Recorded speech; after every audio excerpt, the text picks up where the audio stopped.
It all started with one bed, a pillow wall, and a promise that nothing would change between them. But fate has a terrible habit of breaking deals, and when the heart gets involved, no plan survives for long. Madison Carter stared at her phone screen like it was a ticking bomb. 3 missed calls from her mother, 7 text messages from her grandmother, and 1 voice message from her younger sister that she absolutely, positively did not want to listen to. She pressed play anyway. "Maddie, oh my God, I have the most amazing news." Her sister's voice was so high-pitched it could shatter crystal. "Derek proposed. Can you believe it? We're getting married. Mom is already planning everything and, wait, you're still coming home for Christmas, right? You have to be here 2 whole weeks. It's going to be perfect." Madison let her head fall back against her office chair with a dramatic thud. Perfect. Of course it would be perfect.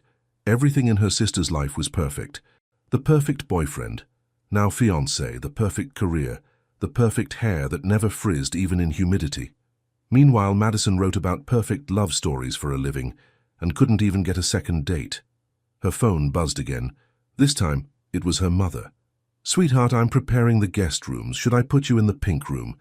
You know, the one we decorated for, well, for when you need some alone time to think about your choices." Madison closed her eyes. The pink room, also known as the spinster suite in her mother's passive-aggressive vocabulary. "Mom, I'm 27, not 70. "I know, dear, but your sister is 24 and already engaged to a surgeon. I'm just saying time moves differently for women.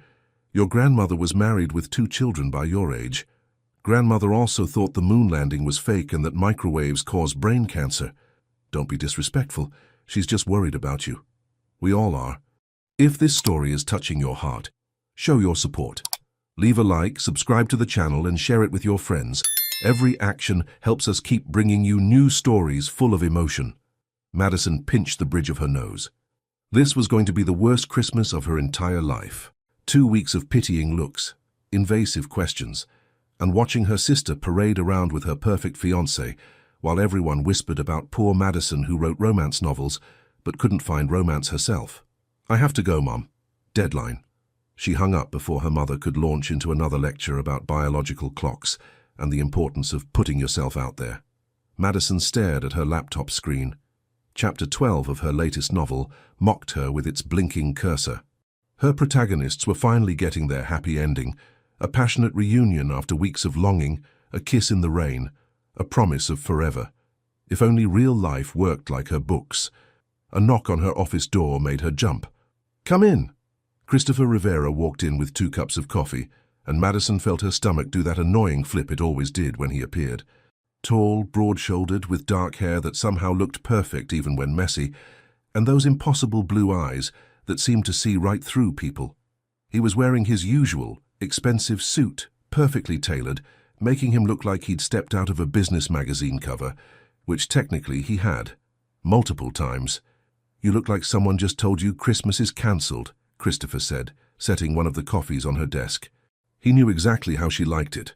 2 sugars, extra cream, a shot of vanilla. "Worse, my sister got engaged." Christopher raised an eyebrow.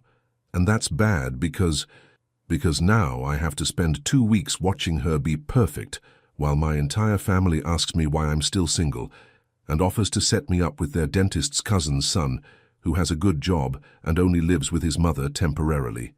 A smile tugged at Christopher's lips, that rare smile that only she ever got to see. "Sounds terrible." "It is terrible. My mom already has me mentally moved into the pink room of eternal loneliness. My grandmother keeps sending me articles about freezing eggs, and don't even get me started on my cousin who thinks he's Sherlock Holmes and will probably interrogate any date I bring home." Madison grabbed her coffee and took a long sip, letting the warmth calm her nerves. Christopher sat on the edge of her desk, a casual intimacy they'd developed over years of friendship. He was her best friend, had been since they'd met at a charity gala 5 years ago, where she'd been dragged by her publisher and he'd been avoiding investors. They'd bonded over mutual hatred of small talk and a shared love of old movies. He ran a tech empire. She wrote love stories. Somehow it worked. "So what are you going to do?" he asked. Madison groaned. "Suffer in silence? Fake my own death? Join a convent? Pretty sure convents require religious conviction." I'm desperate enough to convert. Christopher laughed. A real laugh, not the polite corporate chuckle he used in meetings. She loved that she could make him laugh like that. There has to be a solution, he said thoughtfully, unless you know a single, successful, charming man who would be willing to pretend to be my boyfriend for 2 weeks just to get my family off my back. I'm doomed. The words hung in the air between them. Christopher's blue eyes locked onto hers, something shifting in his expression. Madison's heart did that stupid flip again. What if I did? He said quietly. Did what? Know someone. Madison blinked. Chris, I was joking. I'm not actually going to hire an escort or something. I'm not talking about hiring anyone. He set down his coffee, his gaze steady and serious. I'm talking about me. Time seemed to stop. Madison stared at him, certain she'd misheard. You? Why not? I'm single. So I'm successful, and according to Forbes, I'm moderately charming. The corner of his mouth lifted. Your family doesn't know me. I can play the doting boyfriend for 2 weeks. Chris, that's insane. Is it? He crossed his arms, and Madison tried very hard not to notice how the movement made his shoulders look even broader. You need a fake boyfriend. I need someone to edit all the communication materials for the company rebrand, and you're the only writer I trust not to make it sound like corporate nonsense. Fair trade. Madison's mind was racing. This was crazy. Absolutely crazy. Spend 2 weeks pretending to date her best friend, the man she definitely, absolutely, 100% did not have feelings for. You really want to spend Christmas dealing with my invasive family? She asked. I was going to spend it alone in my apartment anyway. At least this way I get good food and entertainment. Entertainment? Watching your cousin try to catch us in a lie sounds hilarious. Despite everything, Madison laughed. God, this was such a terrible idea. But also, it may be the only idea that could save her from complete humiliation. If we do this, she said slowly, there would need to be rules. I excel at rules. And boundaries. Naturally. And we'd have to be convincing. My family might be overbearing, but they're not stupid. Christopher leaned forward slightly, and suddenly the space between them felt very small. Madison, I've closed billion-dollar deals. I think I can handle pretending to be crazy about you. Her breath caught. It was just acting, just pretending. So why did her heart feel like it was trying to escape her chest? Okay, she heard herself say, let's do it. Christopher smiled, not his corporate smile, but that real one, just for her. Then we leave in 3 days. Hope you're ready for the performance of your life. As he walked out of her office, Madison realized she'd just made either the best or worst decision of her entire life. Probably both. 3 days later, Madison stood in front of her closet, having what could only be described as a complete meltdown. What do you pack when you're fake dating your best friend? She muttered, throwing another sweater onto the growing pile on her bed. What says convincing girlfriend, but also, please don't get any ideas? Her phone buzzed. Christopher's name flashed on the screen. I'm outside. Ready? Madison looked at her bedroom. It looked like her closet had exploded. Nothing was packed. She was wearing mismatched socks and yesterday's mascara. Super ready, she texted back. Just grabbing my bags. She shoved clothes into her suitcase with the grace of a hurricane, zipped it with pure determination and prayer, and tried to look like a calm, collected adult as she wheeled it to the door. Christopher leaned against his sleek black car, looking like he'd stepped out of a cologne commercial. Dark jeans, a navy sweater that hugged his frame in ways that should be illegal, and those damn blue eyes hidden behind sunglasses. You look like you just ran a marathon, he observed. I prefer charmingly flustered. He smiled and took her suitcase, loading it into the trunk with effortless ease. Madison tried not to stare at the way his sweater stretched across his shoulders as he moved. This was fine. Totally fine. Just two friends going on a completely platonic fake dating Christmas adventure. Nothing weird about that at all. Once they were on the road, Christopher glanced over at her. So, ground rules. We should probably get our story straight. Right, story. Madison pulled out her phone and opened her notes app. Okay, how did we start dating? You tell me. You're the romance writer. That's not helpful, Chris. He drummed his fingers on the steering wheel thoughtfully. How about this? We've been friends for 5 years. 6 months ago, something changed. I showed up at your apartment with flowers because I decided I was done pretending I didn't have feelings for you. Madison's heart did a weird, stuttering thing. That's actually really good. Did you Google that? I pay attention when you talk about your books. She ignored the warm flutter in her chest. Okay, so 6 months. That's enough time to be serious, but not so long that they'll wonder why they've never heard of you. What's my favorite thing about you? The question caught her off guard. Madison looked at him, and even though she couldn't see his eyes behind the sunglasses, she felt pinned by his attention. Maybe that I can make you laugh. You're always so serious with everyone else. True. He merged onto the highway smoothly. And your favorite thing about me? That you bring me coffee without being asked? She was aiming for light and teasing, but it came out softer than intended. And that you listen, really listen, not just wait for your turn to talk. Christopher's hands tightened slightly on the steering wheel. See? We already know each other better than most actual couples. They spent the next 2 hours quizzing each other on favorite foods, movies, embarrassing stories.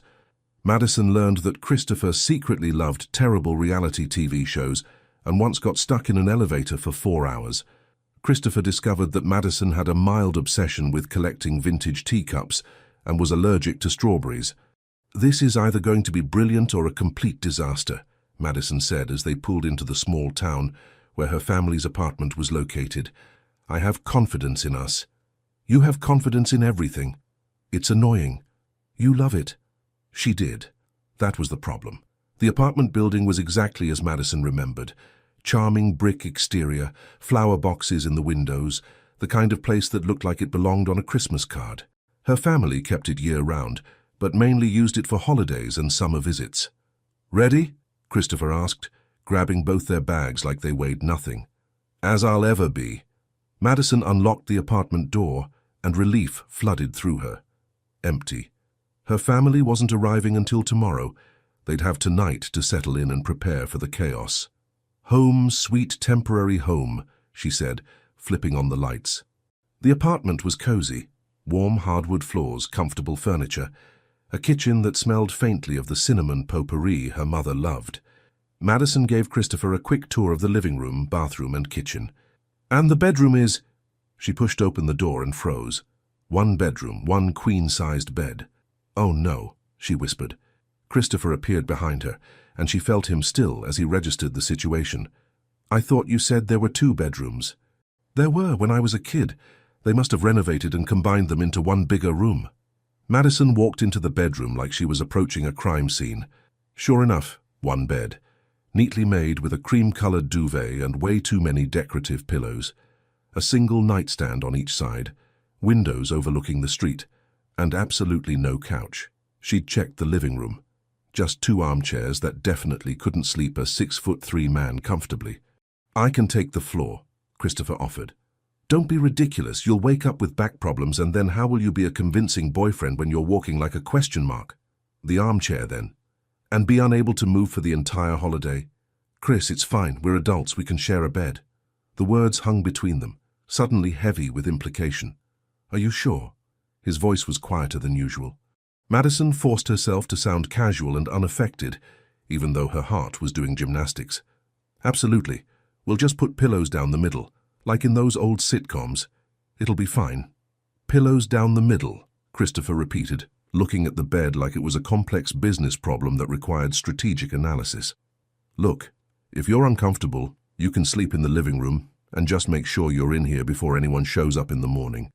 My mom has a habit of barging in with breakfast. No, it's fine. He set their bags down. We can handle this like rational adults. Exactly. Rational adults who are definitely not making this weird. Not weird at all. They stood there in awkward silence for a moment.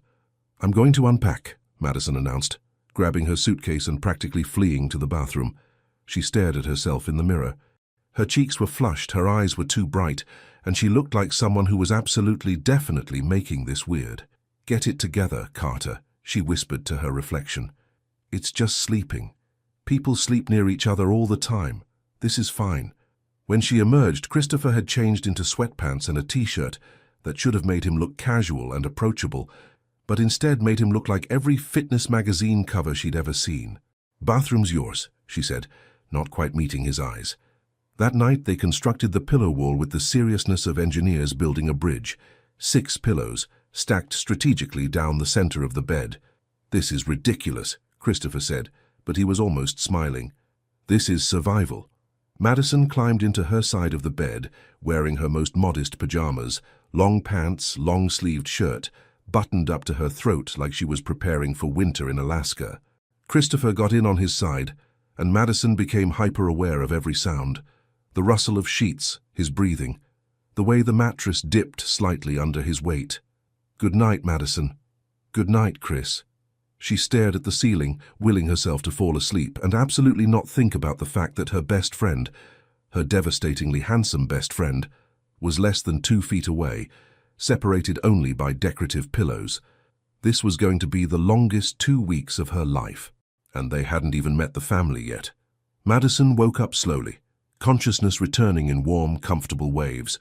She felt safe, protected, like she was wrapped in the world's most perfect blanket. Except blankets didn't have heartbeats. Her eyes flew open. She was pressed against Christopher's chest, his arm wrapped firmly around her waist, their legs tangled together beneath the sheets. The pillow wall had completely disappeared, scattered across the floor like casualties of war. And that wasn't even the worst part. The worst part was the very obvious, very physical evidence of his body's reaction to their position, pressing insistently against her lower back. Madison's brain short-circuited. Her heart slammed against her ribs so hard she was certain he could feel it. Every nerve ending in her body suddenly caught fire. She was acutely, devastatingly aware of every point where their bodies touched. His chest against her back, his breath warm against her neck, his hand splayed possessively across her stomach. She should move. She should definitely move. Say something, cough, fake a seizure. But she didn't. Because a traitorous part of her, a part she'd been ignoring for years, wanted to stay exactly where she was, wanted to sink deeper into his embrace, wanted to turn around and... Christopher stirred behind her. She felt the exact moment he woke up. His body tensed, his breathing changed, and then his arm tightened around her waist, pulling her even closer. His face buried in her hair, and she heard him make a soft, sleepy sound that did absolutely criminal things to her self-control. He murmured, still mostly asleep. "You smell incredible." "Oh, God. Oh, God." Then she felt him freeze. Awareness hit him like a bucket of ice water. His entire body went rigid, and Madison knew he'd just realized their position, realized what she could feel, realized that he'd just said that out loud. He pulled away so fast he nearly fell off the bed. "I'm sorry," he said, his voice rough and panicked in a way she'd never heard before. "Madison, I'm so sorry. I wasn't..." He practically ran to the bathroom, the door closing with a decisive click. Madison lay there staring at the ceiling, her body still humming with awareness, her heart racing like she'd just run a marathon.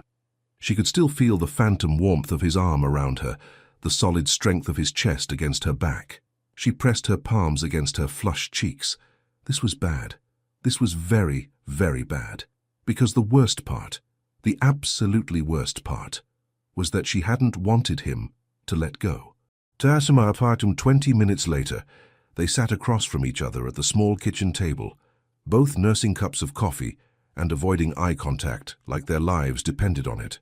"So," Madison said finally, desperate to break the suffocating silence.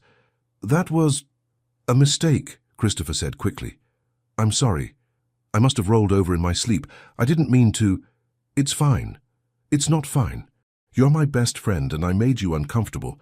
Chris, it's okay, really. It was just bodies doing body things, no big deal." Except it was a big deal. It was a huge deal, because now she couldn't stop thinking about how perfectly she'd fit against him, how right it had felt, how much she'd wanted to stay there. Christopher ran a hand through his hair, looking more rattled than she'd ever seen him. "We should rebuild the pillow wall, make it higher, add more pillows. Maybe some duct tape." Despite everything, Madison laughed. "Duct tape? I'm improvising." A small smile tugged at his lips. "This is new territory for me. Accidentally spooning your fake girlfriend? Accidentally wanting to keep holding her?" The words slipped out before he could stop them. They stared at each other, the air between them suddenly electric. Christopher stood abruptly. "I should shower. Your family will be here soon, right?" Madison nodded, not trusting her voice. As he disappeared into the bathroom, She dropped her head into her hands. This was supposed to be simple.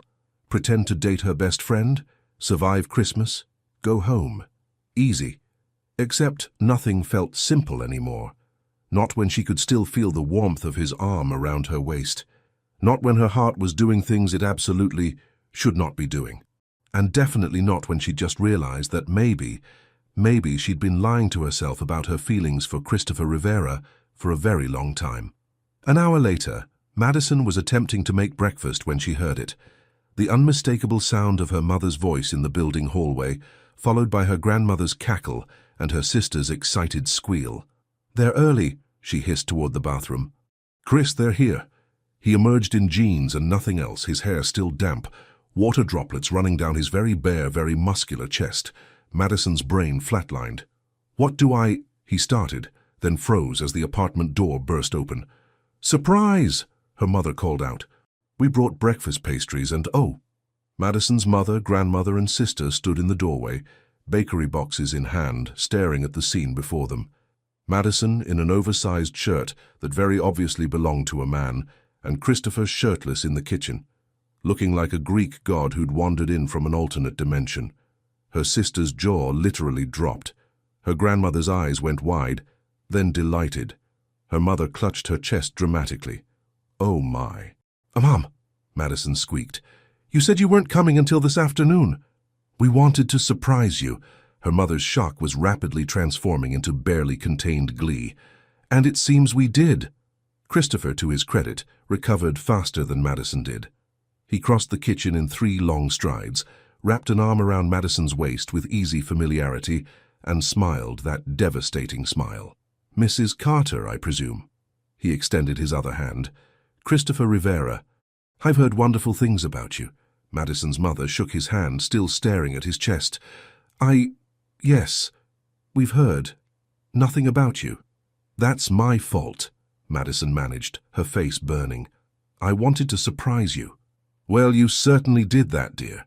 Her grandmother pushed past, setting down the pastries and giving Christopher an appraising look that made Madison want to dive under the table.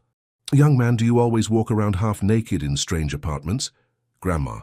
"What? I'm old, I can ask inappropriate questions. It's in the manual." She turned back to Christopher. "You're very attractive. Good jaw, strong shoulders. Are you planning to marry my granddaughter?" "I'm working on it," Christopher said smoothly, and Madison nearly choked on air. Her sister finally found her voice. "Madison, you have a boyfriend?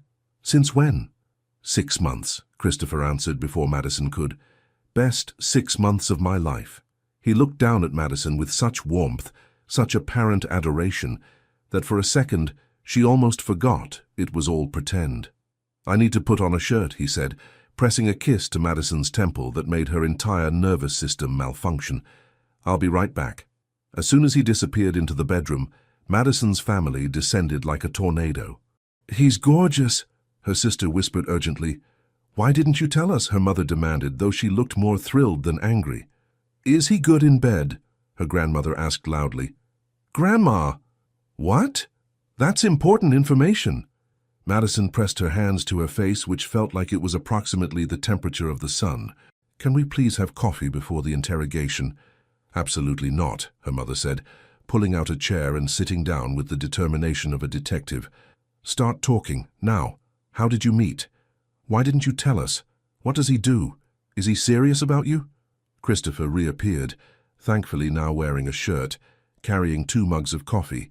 He handed one to Madison with a private smile that made her grandmother emit a sound that could only be described as a gleeful squeak. "I can answer some of those," he said, settling into the chair next to Madison and casually taking her hand. His thumb traced circles on her palm, and Madison had to focus very hard on breathing normally. "Madison and I have been friends for 5 years. We met at a charity event where we both hated the small talk and ended up hiding on the balcony together." "That sounds like Maddie," her sister said, smiling. 6 months ago, I finally worked up the courage to tell her I wanted to be more than friends." He looked at Madison, and there was something in his eyes she couldn't quite read. "Best decision I've ever made." Madison's heart did a somersault. "And what do you do, Christopher?" her mother asked, leaning forward. "I run a tech company. Nothing too exciting."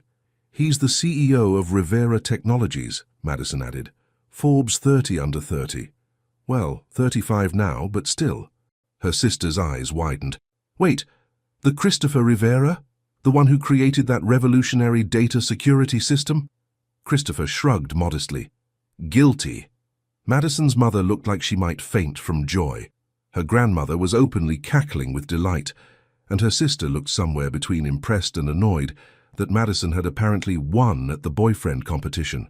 Well, her mother said, composing herself, this is certainly wonderful. Unexpected, but wonderful. We are so happy for you, sweetheart. She pulled Madison into a tight hug and whispered in her ear, he looks at you like you hung the moon. Don't let this one go. Madison's throat tightened. If only her mother knew the truth, that it was all an act, a performance, a carefully constructed lie. Even if, for a moment there in his arms, it had felt devastatingly real. Christopher's POV. This was a terrible idea. Christopher had closed billion-dollar deals without breaking a sweat. He'd given presentations to hostile board members. He'd negotiated with some of the most ruthless business people in the world, but nothing, absolutely nothing, had prepared him for the feeling of waking up with Madison Carter in his arms. He stood in the shower, letting cold water pour over him, trying to regain some semblance of control. His body had betrayed him spectacularly that morning, and worse, his mouth had too. You smell incredible. What the hell had he been thinking? He hadn't been thinking, that was the problem. He'd been half asleep, wrapped around the woman he'd been secretly in love with for 3 years, and his stupid, sleep-addled brain had just said it out loud. The worst part? It was true. She did smell incredible, like vanilla and something floral he could never quite identify, but that made him want to bury his face in her hair and never leave. Christopher turned off the water and stared at himself in the mirror. Get it together, Rivera, you're pretending. That's all this is. Pretending. Except it didn't feel like pretending when he'd held her. It had felt like coming home. A Madison's POV. So, Christopher, Madison's grandmother said, settling into the couch like she was preparing for a long interrogation session. Tell me, what are your intentions toward my granddaughter? They'd moved to the living room after breakfast, and Madison was perched on the armchair while Christopher sat on the couch, looking far too comfortable for someone who should be terrified. My intentions are completely honorable, Mrs. Peterson, he said with that charming smile that probably closed deals and broke hearts in equal measure. That's boring. I want details. When are you proposing? How many children do you want? Are you good with your hands? Grandma. Madison buried her face in her hands. What? I'm 82. I've earned the right to be inappropriate. Christopher laughed, that real laugh that Madison loved. I appreciate your directness. To answer your questions, when the time is right, I'm thinking 2 or 3, and I've been told I'm quite skilled with my hands. Madison choked on her coffee. Her sister, Layla, leaned forward. Okay, but I have to know, how did you actually get together? Like, what made you finally tell her you had feelings? Christopher glanced at Madison, and she saw something flicker in his eyes. It was her birthday. She'd had a terrible day. Deadline stress. An argument with her editor. I showed up at her apartment with her favorite Thai food and those terrible romantic comedies she pretends not to love. That had actually happened. 6 months ago. Madison remembered it vividly. We were on her couch, he continued, his voice softer now, and she laughed at something in the movie, and I just looked at her, really looked at her, and I realized I was tired of pretending I didn't want this, didn't want her, every single day. The room had gone quiet. Even Madison's grandmother wasn't making jokes. So I told her, Christopher said, his blue eyes locked on Madison's. I said, I'm in love with you. I have been for a while. And I know this might ruin everything, but I can't keep pretending I'm not. Madison's heart was hammering. That hadn't happened. None of that had happened. So why did it sound so real? Why did she wish it had? And what did you say? Her mother asked Madison gently. Madison swallowed hard. I told him I'd been waiting for him to figure it out for 2 years. Christopher's expression shifted. Surprise? Confusion?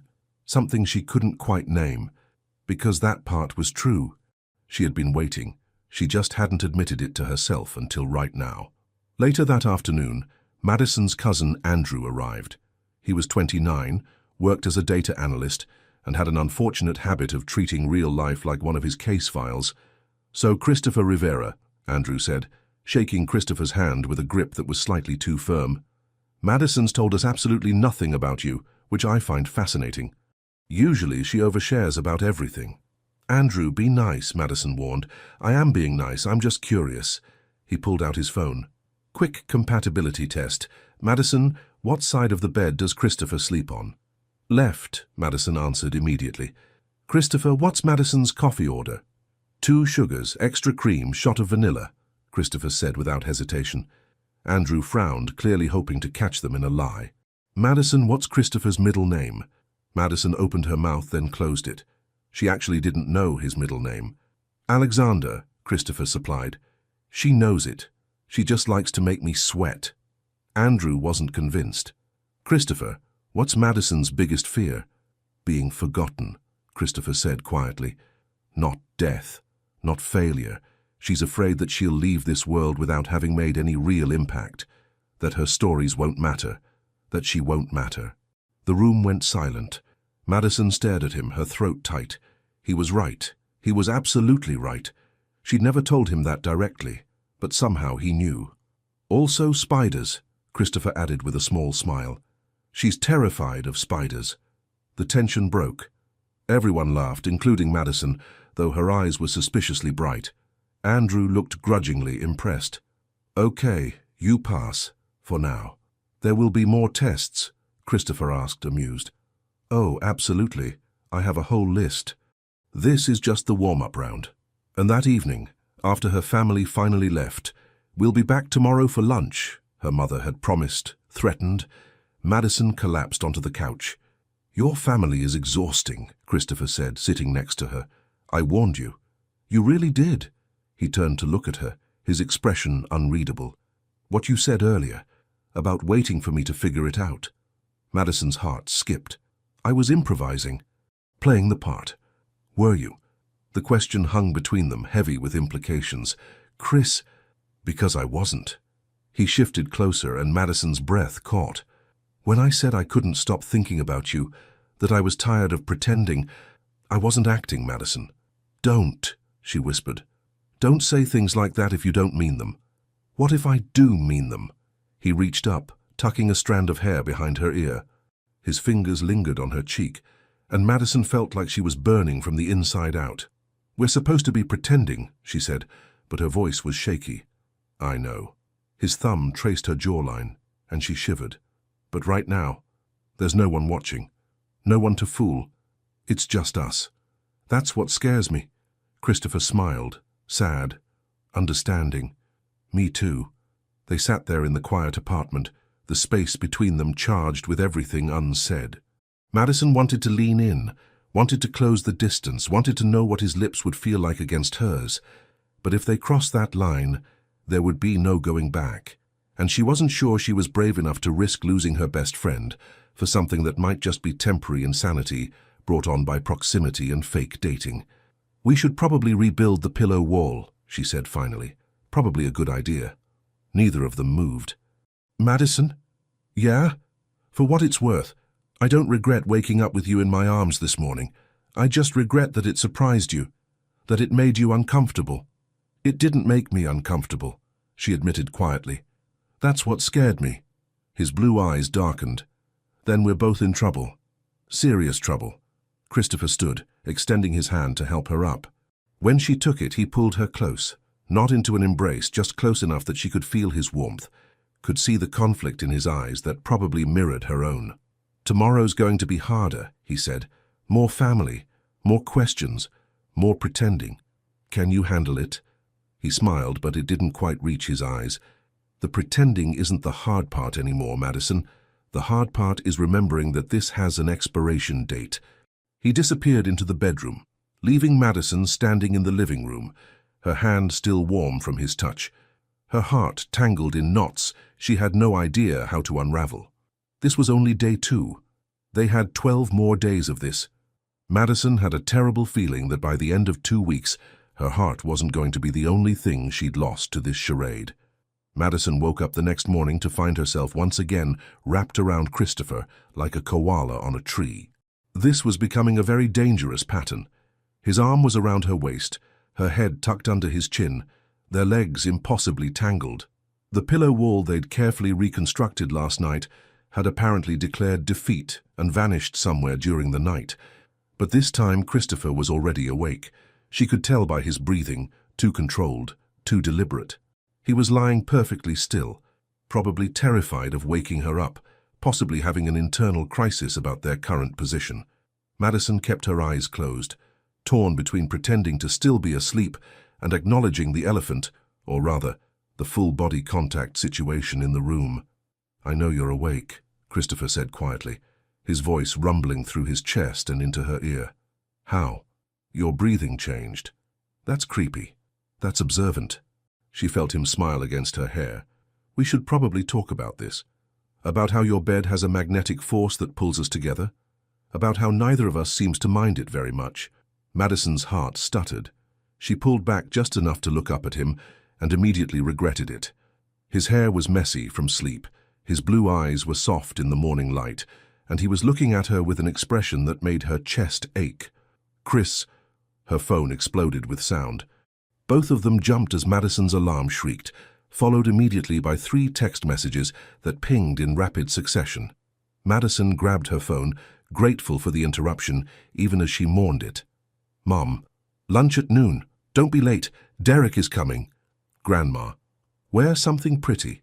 First impressions matter, even though you already made a very good impression yesterday with that shirtless situation."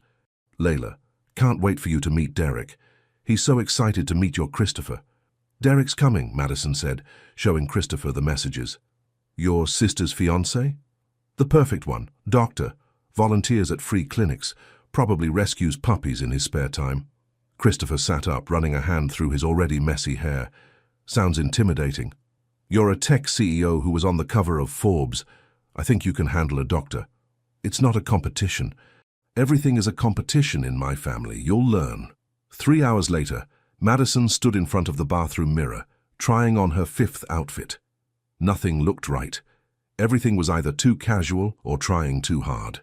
"You look beautiful," Christopher said from the doorway. She jumped. "How long have you been standing there?"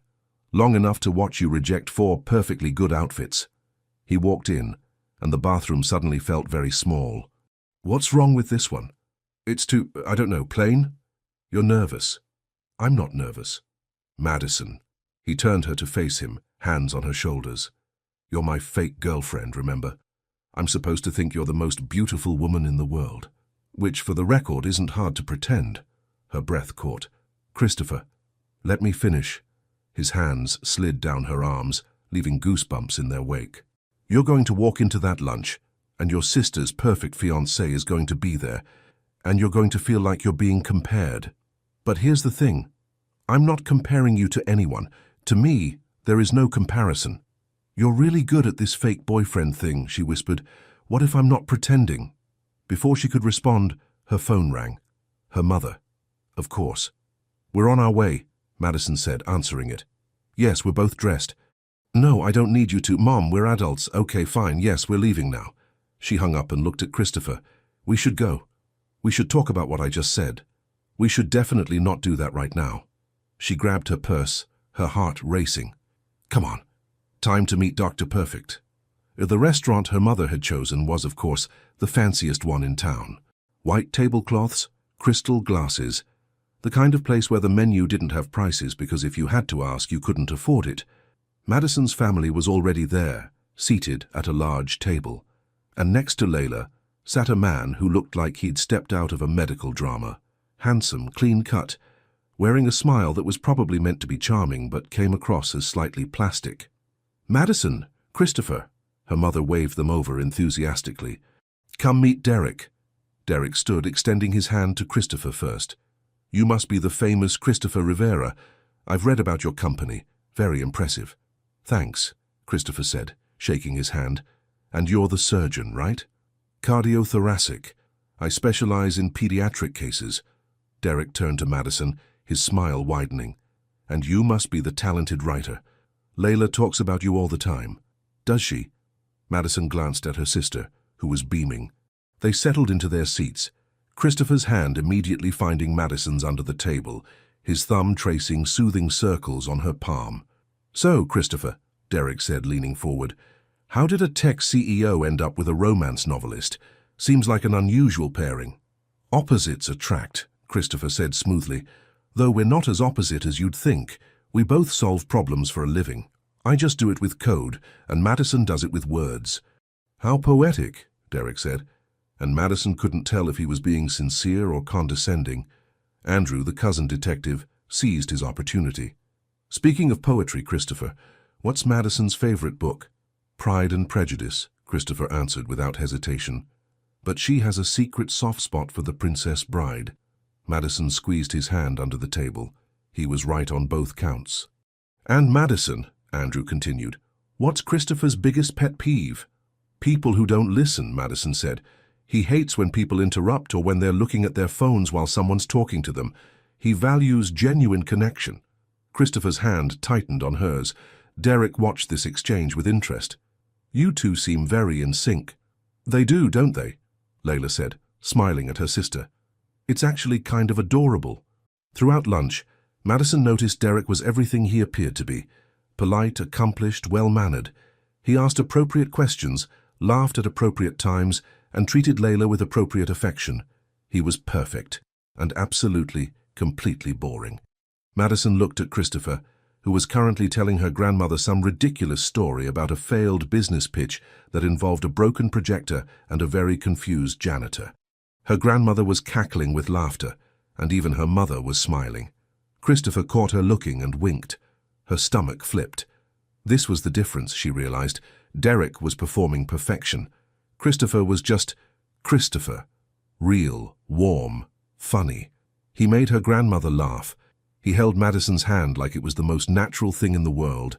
He looked at her like she was the only person in the room, and none of it was real. The thought hit her like cold water. This was all an act, a performance. In 2 weeks they'd go back to being just friends. And all of this, the hand-holding, the intimate looks, the sleeping wrapped around each other, would stop. The realization made her chest ache. "Madison, you okay?" Christopher asked quietly, concern in his eyes. "Fine," she lied. "Just tired." He studied her face for a moment, then excused them both. "Madison needs some air. We'll be right back." He led her out to the restaurant's garden patio, empty in the December cold. "What's wrong?" he asked, turning her to face him. "Nothing. Everything. I don't know." She wrapped her arms around herself. "Derek's perfect for my sister. But there's no spark, no life. It's like watching two actors who learned their lines but forgot to feel anything." Christopher stepped closer, his hands coming up to cup her face. "And what do we look like?" "Like something real," she whispered. "Which is the problem, because it's not." "Madison, we should go back inside," she said, pulling away before she did something stupid like kiss him. "They'll wonder where we went." Christopher caught her hand, pulling her back. "One of these days, you're going to let me finish a sentence. One of these days, you're going to say something I'm ready to hear." They stared at each other, the air between them electric. "Maybe that day is coming sooner than you think," he said quietly. Before Madison could respond, the patio door opened and Andrew stuck his head out. "Everything okay out here? Grandma's worried you two snuck off to make out." "Tell Grandma she'll have to keep wondering," Christopher said. But he was smiling as he took Madison's hand and led her back inside. As they returned to the table, Madison realized something terrifying. She was falling in love with her fake boyfriend, and she had no idea what to do about it. Christopher's POV. Christopher was losing his mind. It was day 4 of this charade, and he was absolutely, completely losing his mind. He stood in the shower, cold again, trying to get his body under control. Every morning, he woke up with Madison in his arms. Every morning it got harder to let go. Every morning he had to remind himself that this was temporary, that she was only doing this to appease her family, that none of it was real. Except, it felt real. God, it felt so real. The way she fit against him. The little sighs she made in her sleep, the way her hand would find his chest and rest there, right over his heart, like she was checking to make sure it was still beating. It was. Barely. Because she was killing him. He turned off the water and stared at his reflection. "You're in love with your best friend. You've been in love with her for 3 years. You agreed to this insane plan because you're an idiot who can't say no to her, and now you're in hell. A very specific kind of hell where he got to hold her, touch her, pretend to be hers, but couldn't actually have her. Christopher, you okay in there? Madison's voice came through the door. You've been in there for 20 minutes. Fine. Just thinking. About what? You. Always you. Everything is about you. Work stuff, he lied. Firecome DC was out of Madison's POV. That afternoon, Madison's mother declared it was time for family game day, which in the Carter family meant chaos disguised as bonding. We're playing charades, then Pictionary, then Truth or Dare, her mother announced, setting up the living room like a game show set. Truth or Dare, Madison repeated. Mom, we're not 12. It's tradition. Remember, we played at Layla's graduation party. Madison did remember. It had ended with her cousin trying to do a handstand and breaking a lamp. This will be fun, her grandmother said, settling into the best chair with a glass of wine that was definitely too large. I want to see Christopher's competitive side. Christopher, sitting next to Madison on the couch, leaned over and whispered, Should I be worried? Terrified, she whispered back. My family takes games very seriously. Define seriously. My dad once didn't speak to his brother for a month over a disputed Scrabble word. Your dad's not here, right? Business trip. You're safe, for now. The first game, charades, was predictably chaotic. Derek acted out heart surgery with the intensity of someone actually performing the operation. Layla guessed every movie wrong and blamed it on Derek's unclear hand gestures. Andrew treated it like a criminal investigation, taking notes. When it was Christopher's turn, he got romance novel. Madison watched in amazement as her usually stoic, controlled best friend transformed. He clutched his chest dramatically, gazed into the distance with exaggerated longing, pretended to write passionately in the air, then swept an invisible person into his arms for a theatrical kiss. Everyone was laughing. Even Derek cracked a genuine smile. Romance novel, Madison shouted. Christopher pointed at her triumphantly. See? We're connected. That's because you were basically mocking my entire career, she said, but she was smiling. I would never mock your career.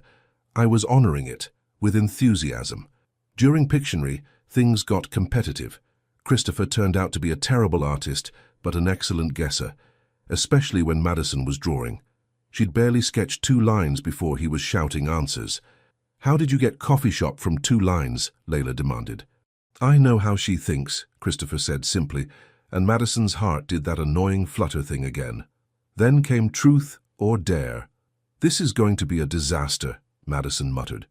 Probably, Christopher agreed, but at least it'll be entertaining. Her grandmother went first, spinning the bottle. It landed on Derek. Truth or Dare, young man?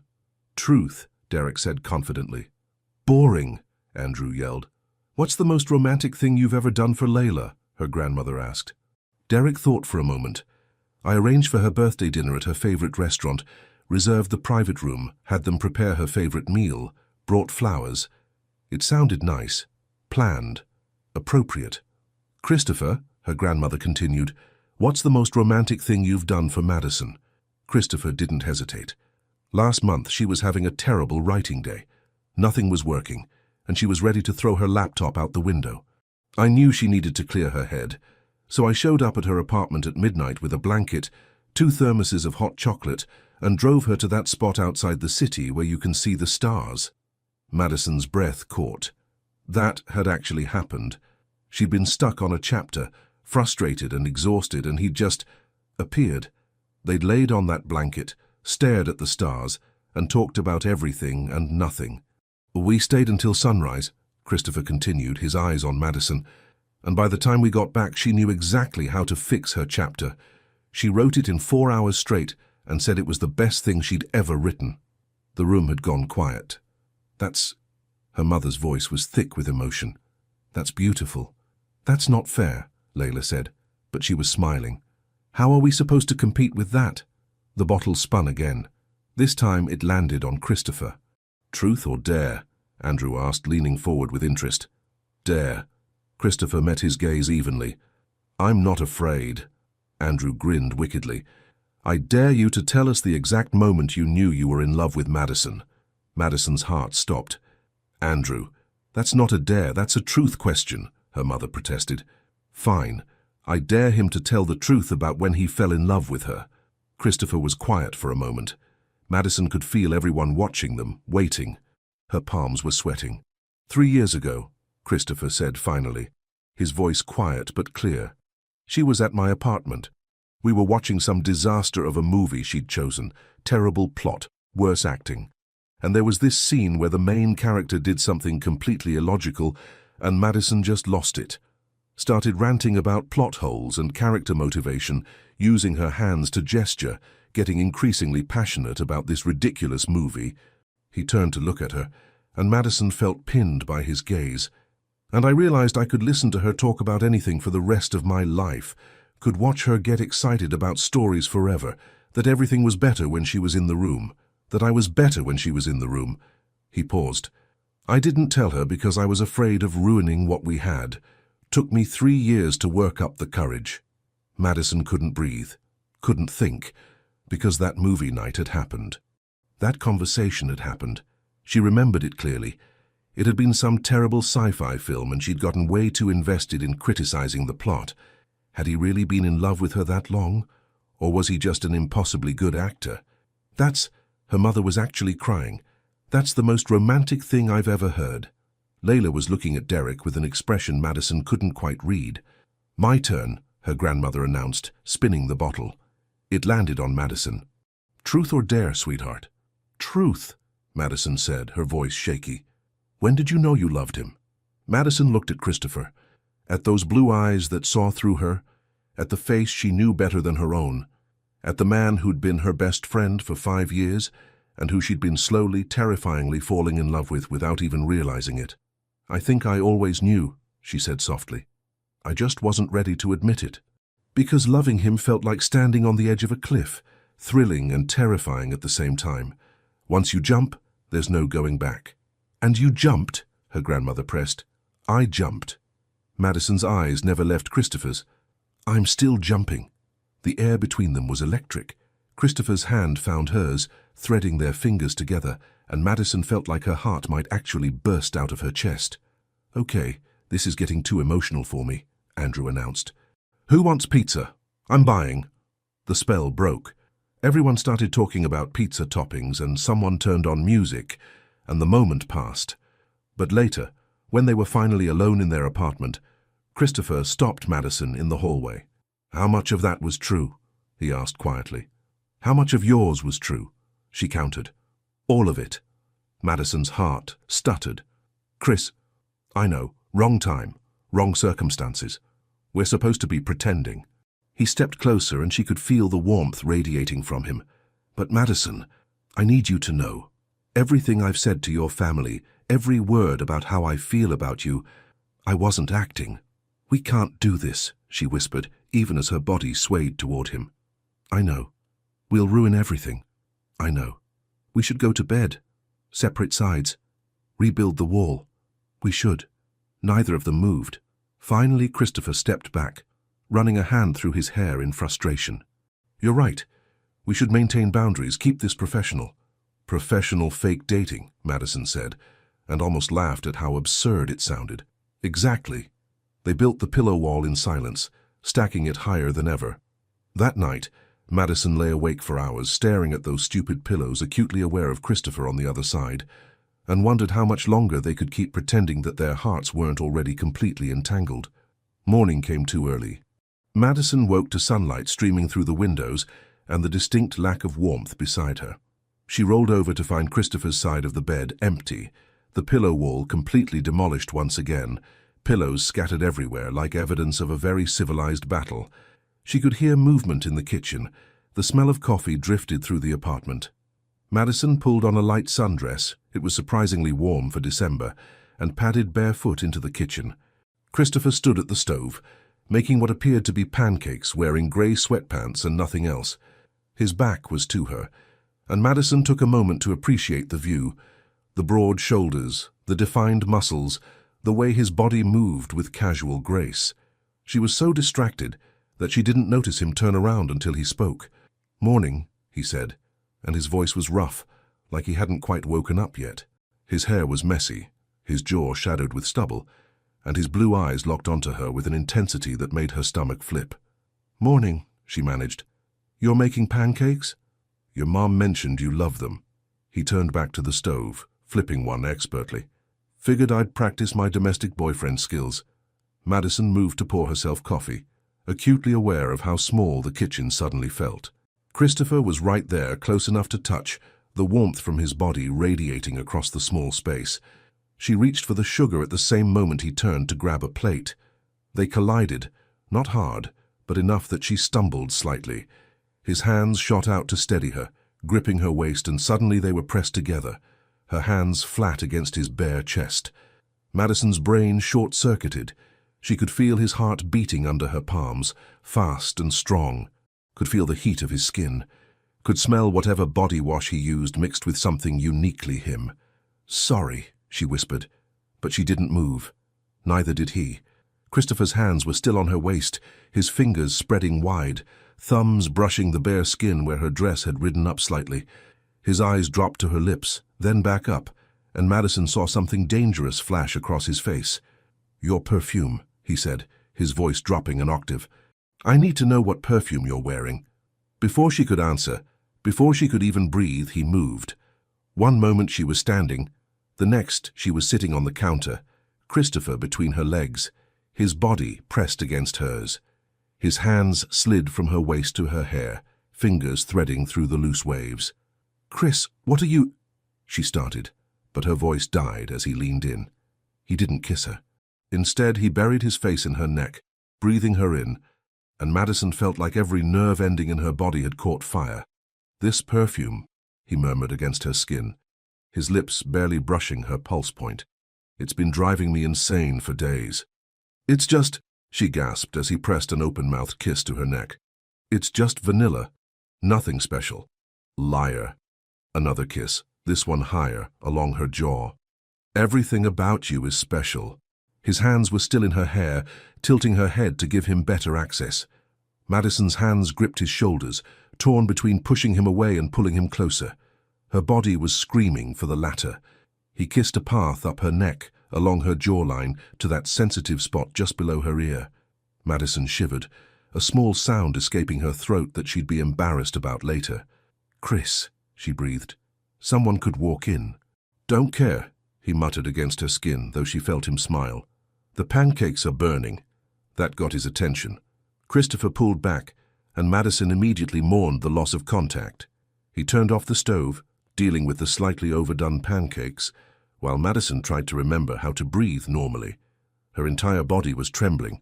Her skin felt too hot. And she was acutely aware that if he'd asked, if he'd moved just a few inches and actually kissed her mouth, she would have let him.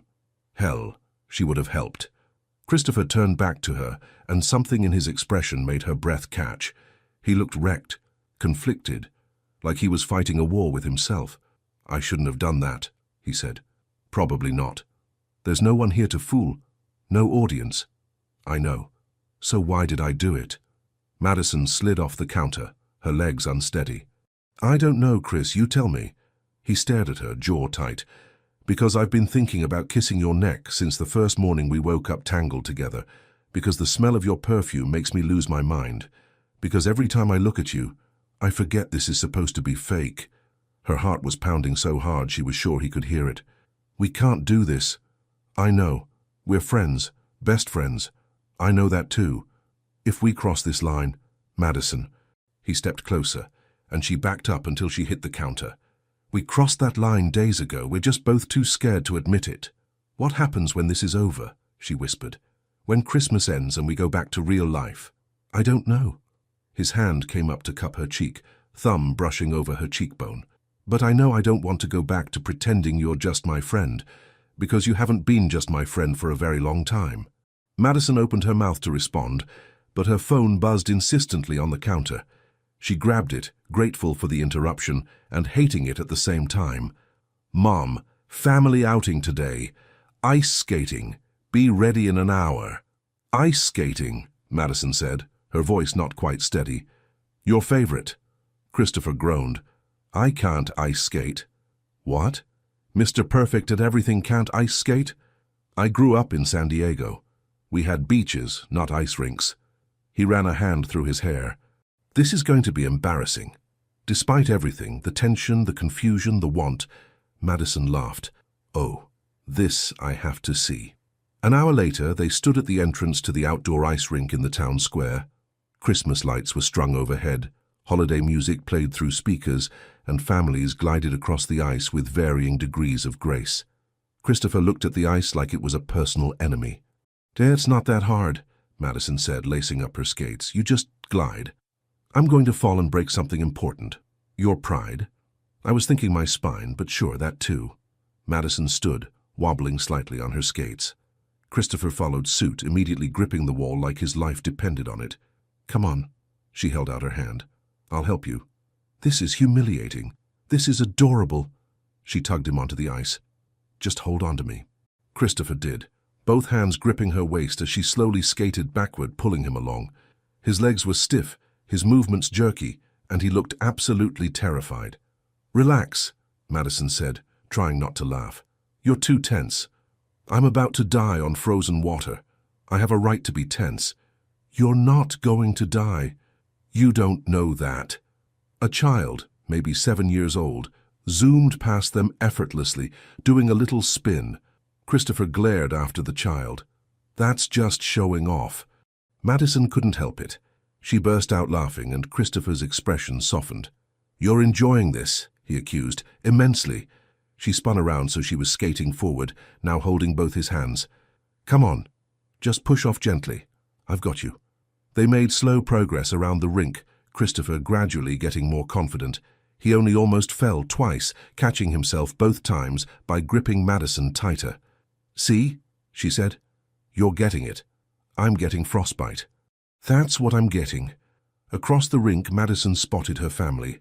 Her mother waved enthusiastically. Derek and Layla were skating in perfect synchronized movements, like they'd choreographed it. Andrew was attempting to skate backward and failing spectacularly. "They're watching us," Christopher muttered. "Then we should give them a show." Madison let go of one of his hands and moved to his side, threading her arm through his. "Just follow my lead." They skated together, slowly finding a rhythm. And somewhere along the way, Christopher stopped looking at his feet and started looking at her. "You're smiling," she said. "Against my better judgment, I'm having fun." "Because you're spending time on frozen water with me." "Because I'm spending time with you." He pulled her closer. "The frozen water is just a terrifying bonus." They made it around the rink twice before Christopher's skate caught on something. He stumbled, arms windmilling, and Madison tried to catch him but instead got pulled down. They landed in a heap on the ice, Christopher on his back with Madison sprawled across his chest. For a moment, they just lay there, stunned. Then Madison felt Christopher's chest shaking and realized he was laughing, really laughing, the kind of uninhibited joy she rarely saw from him. She started laughing too, and soon they were both lying on the ice, laughing so hard they couldn't breathe, completely oblivious to the other skaters going around them or her family skating over with concern. "Are you two okay?" her mother asked. "Perfect," Christopher managed, still grinning. "Just working on our synchronized falling routine." Madison looked down at him, at his bright eyes and genuine smile, at the way he was looking at her like she was the only person in the world. And she realized with startling clarity she was completely, utterly, irreversibly in love with him. Not falling, already fallen. The thought should have terrified her. Instead, it felt like coming home. Christopher's POV. That night Christopher couldn't sleep. He lay in bed staring at the ceiling, hyper-aware of Madison breathing softly beside him. The pillow wall was there. They'd rebuilt it with grim determination after the ice skating incident, but it felt more symbolic than functional at this point. His phone buzzed on the nightstand. A text from his best friend, Matthew. "Matthew, how's the fake dating going? Have you kissed her yet?" "Christopher, it's complicated." "Matthew, that's code for I'm in way over my head. I told you this would happen." "Matthew, you've been in love with her for 3 years, man. Did you really think you could pretend to date her without it becoming real?" "Christopher, it was real before it started. That's the problem." "Matthew, so tell her." "Christopher, and ruin our friendship when she doesn't feel the same way." Matthew. Bold of you to assume she doesn't feel the same way. From an outside perspective, you're both idiots. Christopher smiled despite himself, but put down his phone without responding. Matthew didn't understand. He couldn't understand what it was like to have the most important person in your life finally in your arms, knowing it was temporary, knowing that in a week all of this would end. He turned his head to look at the pillow wall, beyond which Madison slept, or at least he thought she slept. "Chris." Her voice was quiet in the darkness. "Are you awake?" "Yeah. Can't sleep. Too much on my mind." Silence for a moment, then, "Me too. Want to talk about it?" "Not really." "Yes. I don't know." He heard her shift position. "Do you ever wish we could just pause time? Stay in a moment forever?" "Which moment?" "I don't know. Maybe this morning, or today at the ice rink when you looked so happy." She paused. "Before everything gets complicated." "Madison, it's already complicated." "I know." Another silence, heavier this time. "Can I ask you something?" Madison's voice was hesitant. "And you have to answer honestly." Christopher's heart rate picked up. "Okay. When this is over, when we go back to being just friends, will we really be able to go back, or have we already ruined everything?" The question hung in the air like a grenade. "I don't know," Christopher admitted. "But I know I'd rather have you in my life as a friend than not have you at all, even if it hurts, even if it kills me." He heard her breath hitch. Then, quietly, "Good night, Christopher." "Good night, Madison." Neither of them slept much that night. Backs Madison's POV. The next morning, Madison's mother announced that the entire family was going Christmas shopping in the city. "It's tradition," she declared over breakfast. "We go every year. It'll be wonderful." Madison and Christopher exchanged glances. Wonderful wasn't the word she'd use. Exhausting, maybe. Chaotic, definitely. The shopping trip was exactly as Madison predicted. Her mother insisted on visiting every store. Her grandmother made inappropriate comments about lingerie, and Andrew kept trying to lose Derek in the crowds. "I don't dislike him," Andrew explained when Madison caught him. "I just think he's boring, and I'm testing his tracking skills. He's a surgeon, not a detective. Everyone should have basic tracking skills. What if there's an apocalypse?" Madison decided not to engage with that logic. She and Christopher ended up separated from the main group, wandering through a bookstore. Christopher watched with amusement as Madison reverently touched various book spines, her face lighting up at certain titles. "You're like a kid in a candy store," he observed. "Books are better than candy." "Debatable." She pulled out a vintage edition of Persuasion. "Look at this. It's beautiful."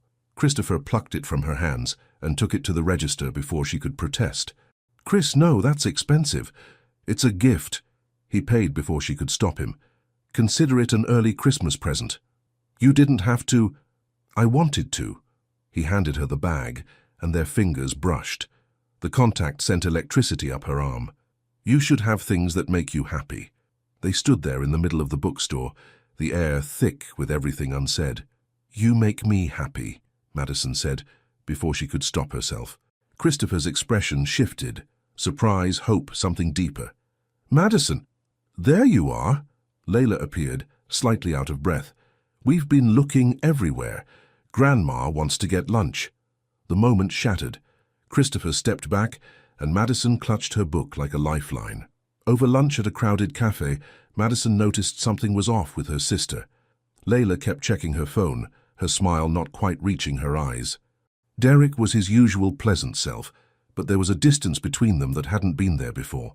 When Derek excused himself to take a call, Madison leaned toward her sister. "You okay?" "Fine," Layla said automatically. "Layla," her sister sighed. "It's nothing, just Derek wants to move the wedding up, like really up, spring instead of next fall." "That's soon." "Yeah." Layla stirred her coffee absently. "And I know I should be excited, but I just feel rushed. Like we're checking boxes on a list. Get engaged, check. Pick a date, check. Find a venue, check. But where's the, I don't know, the magic?" Madison didn't know what to say. She glanced at Christopher, who was listening quietly. "You want to know something?" Layla continued. "Yesterday at the ice rink, I watched you two fall on the ice and laugh like it was the funniest thing in the world. And I thought, when was the last time Derek and I laughed like that? When was the last time we did something spontaneous and ridiculous just because we wanted to? Layla, I'm not saying I don't love Derek. I do. He's perfect on paper. But you and Christopher, she shook her head, you two look at each other like you're in on some secret the rest of us don't know. Like you're best friends and lovers and partners all at once. That's what I want. That's what I thought I had, but now I'm not sure. Madison's chest tightened. If only Layla knew the truth, that it was all fake, that she and Christopher were just pretending, that in a week all of this would end. Except it didn't feel fake anymore. It hadn't felt fake for days. Derek returned and the conversation shifted, but Madison couldn't shake her sister's words. That night, back at the apartment, Madison sat on the couch while Christopher made tea in the kitchen. Your sister seems troubled, he said, bringing her a mug. She's questioning her engagement. Because of us? Because she realized she wants what we have, what we're pretending to have. Madison laughed bitterly.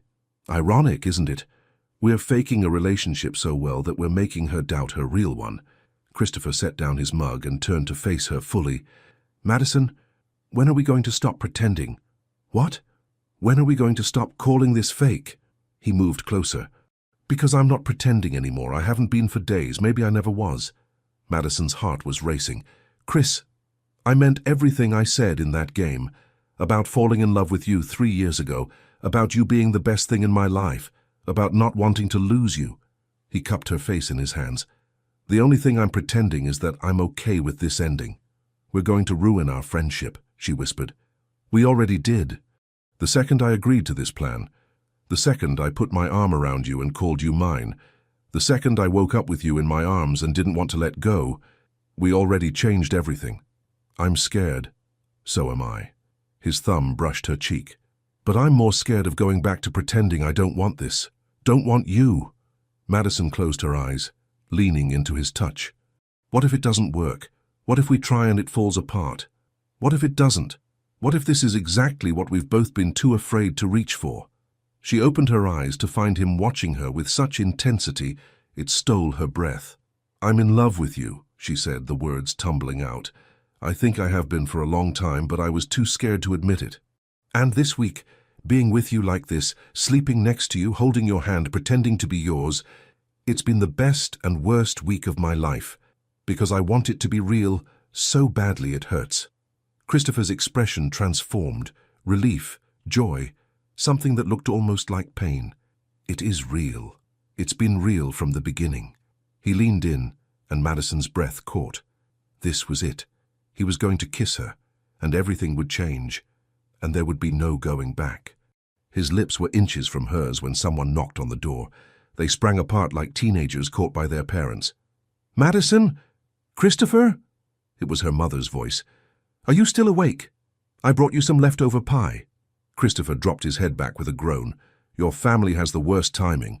Despite everything, Madison laughed. Welcome to the Carter family.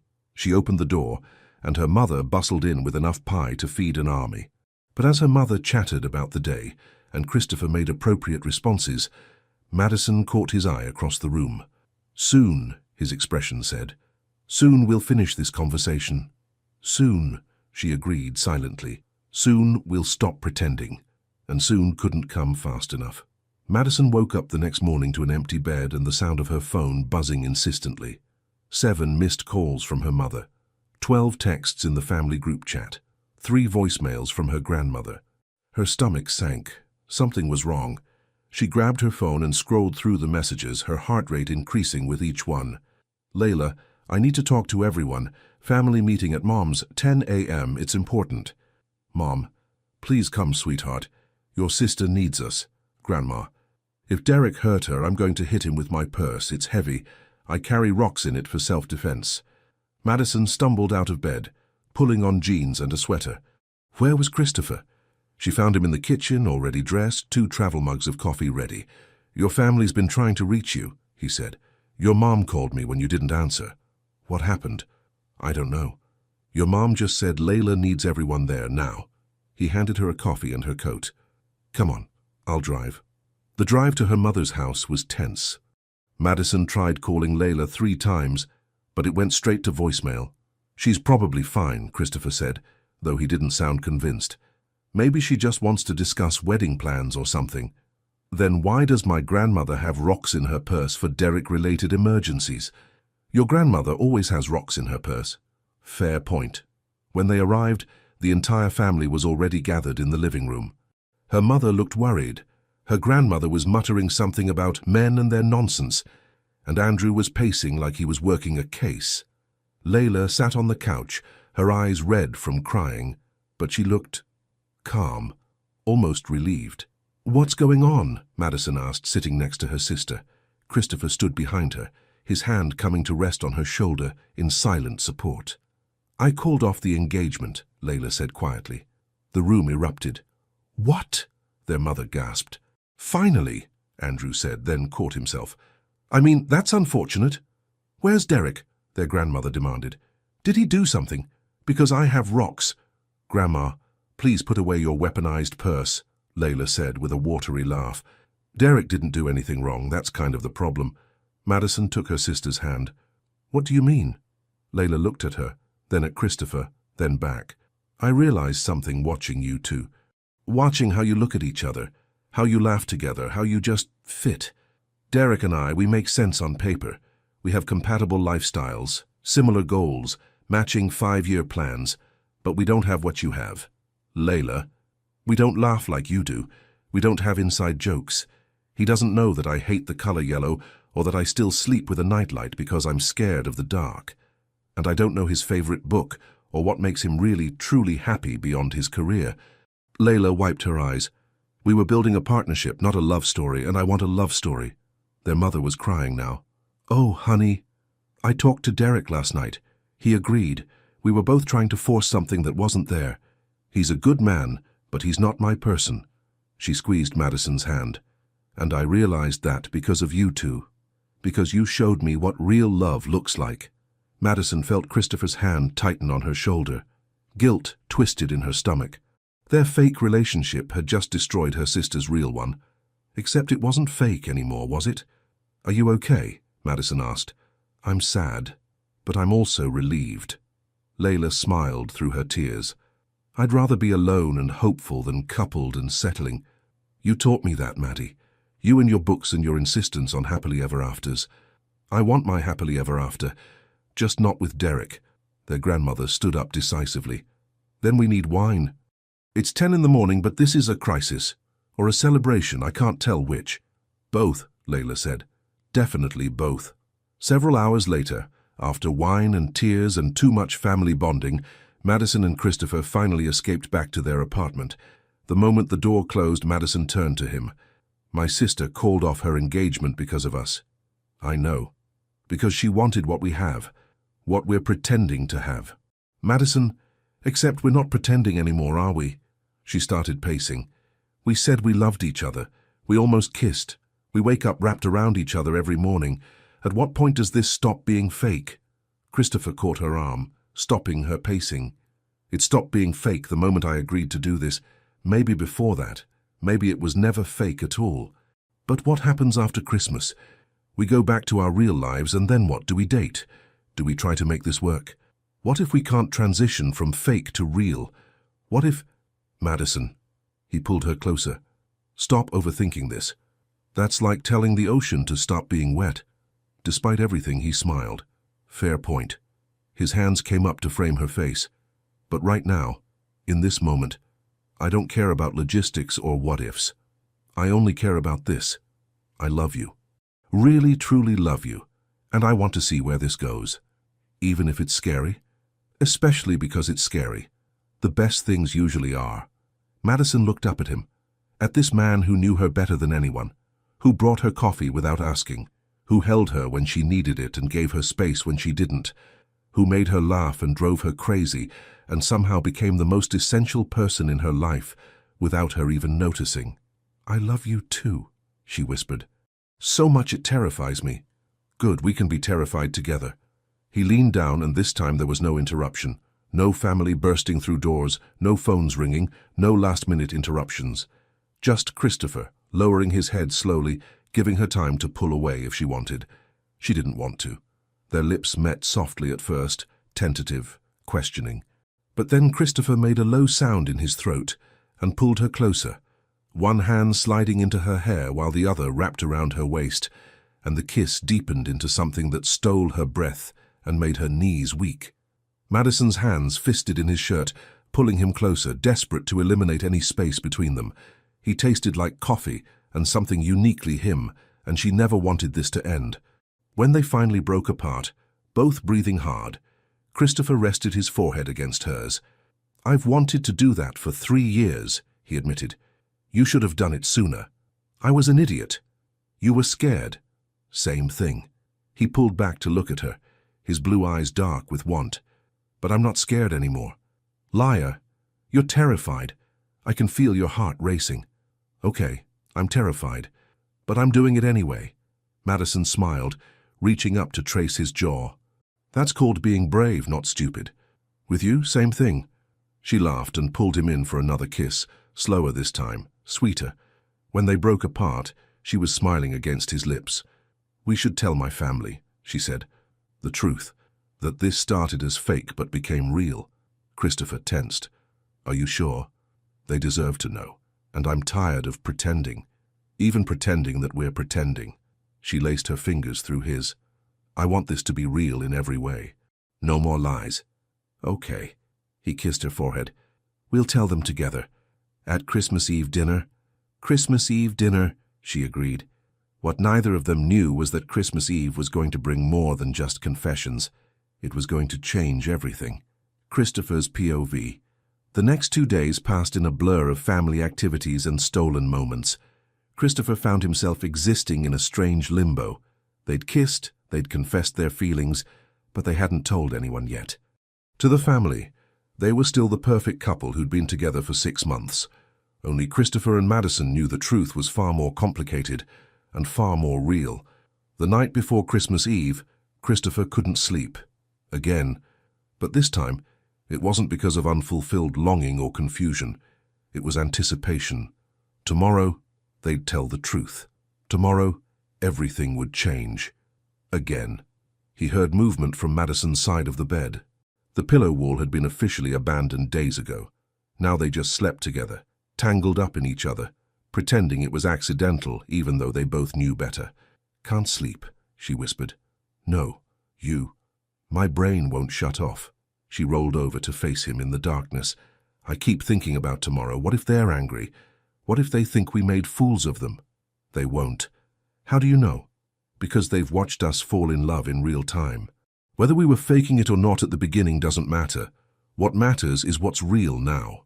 He felt her hand find his under the covers, their fingers intertwining. "When did you get so wise?" she asked. "About 3 years ago, when I met this writer who challenged everything I thought I knew about connection and vulnerability and what it means to really let someone in." Even in the dark, he could hear her smile. "Smooth talker.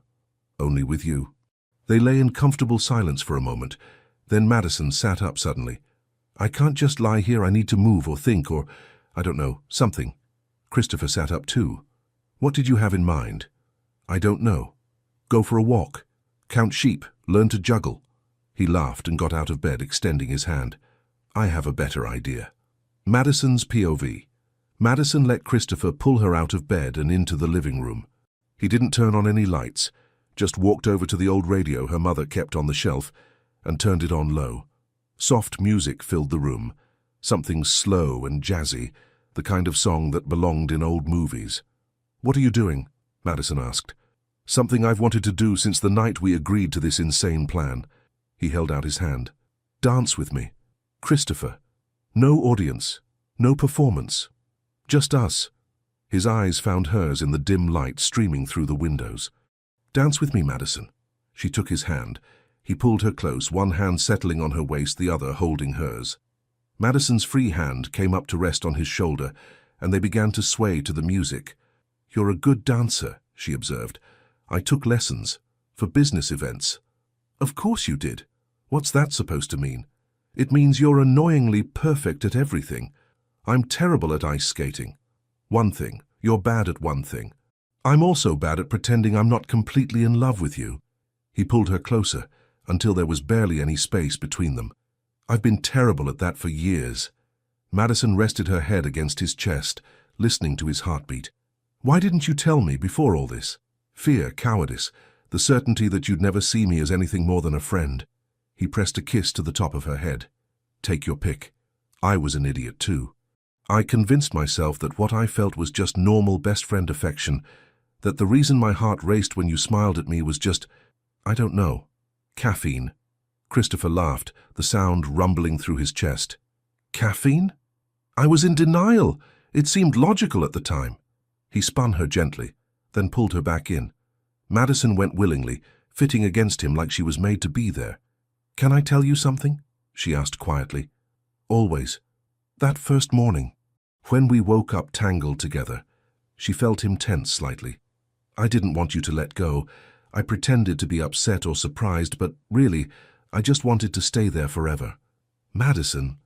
And every morning since then, when I wake up in your arms, I have this moment of perfect happiness before reality sets in, and I remember that this is all temporary, or it was supposed to be temporary. She pulled back to look at him. But it's not anymore, is it?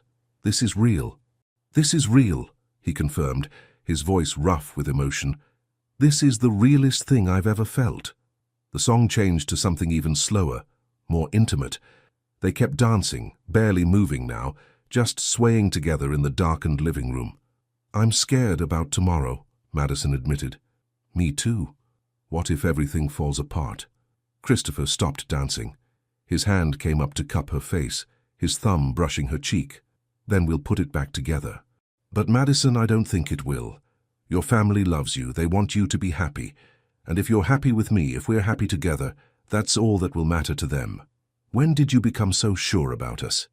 The moment I woke up with you in my arms and realized I never wanted to wake up any other way. Madison's heart felt too full for her chest. She reached up on her toes and kissed him, soft and sweet and full of promise. When they broke apart, Christopher rested his forehead against hers. Stay here, he whispered. Just for a minute. Let me pretend the rest of the world doesn't exist. It doesn't, she whispered back. Right now, it's just us. They stood there in the middle of the living room, wrapped in each other's arms, swaying to music that had long since ended, existing in a moment that felt stolen from time itself.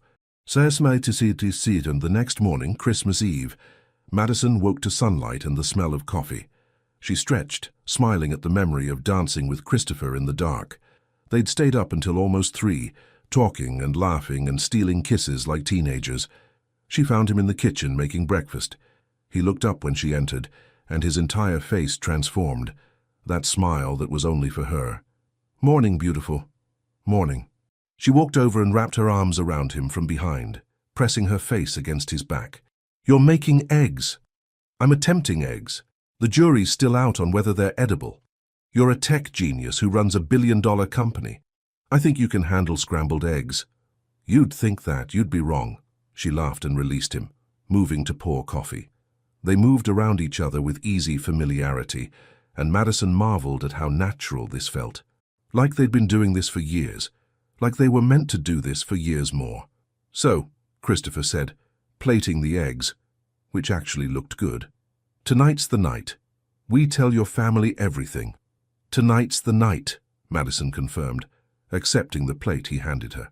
Are you ready? As ready as I'll ever be. He sat across from her at the small table. Although I have to admit, part of me wants to just keep lying. Tell them we've been together for 6 months like we planned. Skip the whole "this started as fake" confession. We could, Madison said slowly, but then we'd be starting this relationship with a lie, and I don't want that. Neither do I. He reached across the table to take her hand. We do this together, whatever happens. Whatever happens, she agreed. What they didn't know was that whatever happens was going to involve a lot more drama than either of them anticipated. Because the Carter family was about to get a crash course in how fake dating becomes real love. And it was going to be spectacular. The Christmas Eve dinner was being held at Madison's mother's house, which meant the place was decorated within an inch of its life. Lights everywhere, garlands on every surface, and a tree so large it probably required structural engineering approval. Madison and Christopher arrived together, hands clasped, both trying to mask their nervousness with smiles. Ready? he whispered as they approached the door. "Not even a little bit. We could run, start new lives in Canada. Tempting, but I don't think I could pull off the whole living off the grid thing. You're a writer. You could work from anywhere." "Christopher, I once cried because my Wi-Fi went down for 20 minutes. He laughed, some of the tension easing from his shoulders. "Fair point. Okay. Plan A it is. We tell them the truth." The door swung open before they could knock. Madison's grandmother stood there, resplendent in a red sweater covered in sequins and what appeared to be actual bells. "There they are! The lovebirds!" She pulled them both inside. "You're just in time. Your mother is having a minor breakdown because the turkey is taking too long, and Andrew is interrogating the neighbor's cat about suspicious behavior." "That sounds normal," Madison said. "For this family? Absolutely." Her grandmother winked. "Now come on. We're playing a game before dinner." Madison and Christopher exchanged glances. Games in this family were never simple. They found the rest of the family in the living room. Layla looked better, still sad, but lighter somehow, like a weight had been lifted. Her mother was indeed fussing over the turkey situation, and Andrew was at the window with binoculars muttering about feline espionage. "Madison, Christopher," her mother rushed over. "Thank goodness. We need even teams for the game." "What game?" Christopher asked cautiously. "The newlywed game, well, the couples version. We did it last year and it was such fun." Madison felt Christopher's hand tighten on hers. Of course this would be the game. They settled onto the couch, Madison's mother hosting with unnecessary gravitas. Layla volunteered to keep score, and Andrew put away his binoculars with obvious reluctance. "First question," her mother announced. "Madison, what would Christopher say is your most annoying habit?" Madison thought about it. "That I leave coffee cups everywhere? Or that I rewrite the same paragraph 17 times? "Christopher, what's your answer?" "That she apologizes for things that aren't her fault," he said softly, looking at Madison. "She says sorry when someone bumps into her, when the weather is bad, when things beyond her control go wrong. I wish she knew she didn't have to apologize for existing in the world." The room went quiet. "Well," her mother said, clearing her throat, "that's in very specific and sweet 1 point. "Christopher," Andrew said, leaning forward, "what's Madison's biggest fear?" "Being forgotten," Christopher answered immediately. "She's afraid that after she's gone nobody will remember she was here, that her stories won't matter, that she won't have left any real mark on the world." Madison's eyes stung. He'd said this before, but hearing it again, knowing he really understood her that deeply, made her chest ache. "How do you know that?" her mother asked, puzzled. "Madison's never told me that." "She didn't have to tell me," Christopher said. "I pay attention." Madison squeezed his hand and he squeezed back. The game continued. Every answer Christopher gave was thoughtful, detailed, showing how well he knew her. And Madison knew him just as well. His fear of failure, his difficulty letting people in, his secret love of terrible action movies. By the end, they had a perfect score. "You two are disgustingly in sync," Andrew observed. "It's actually impressive, and slightly nauseating." "Thank you," Madison said.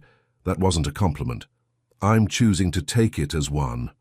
Dinner was the usual Carter family chaos.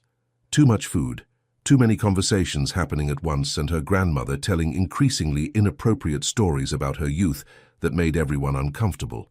But throughout it all, Madison felt Christopher's presence beside her like an anchor. His hand on her knee under the table, his quiet laughter at her grandmother's stories, the way he helped clear plates without being asked. This was real. He was real. They were real. After dessert, as everyone settled in the living room with coffee and pie, Madison caught Christopher's eye. He nodded slightly. It was time. "Everyone?" Madison stood up, her heart pounding. "Christopher and I have something we need to tell you." The room fell silent. Her mother looked excited. Her grandmother looked knowing. Andrew looked suspicious. "We're getting married," her grandmother guessed. "No, you're having a baby," her mother gasped. "Mum, no. You're secretly royalty and have to return to your kingdom," Andrew offered. "What?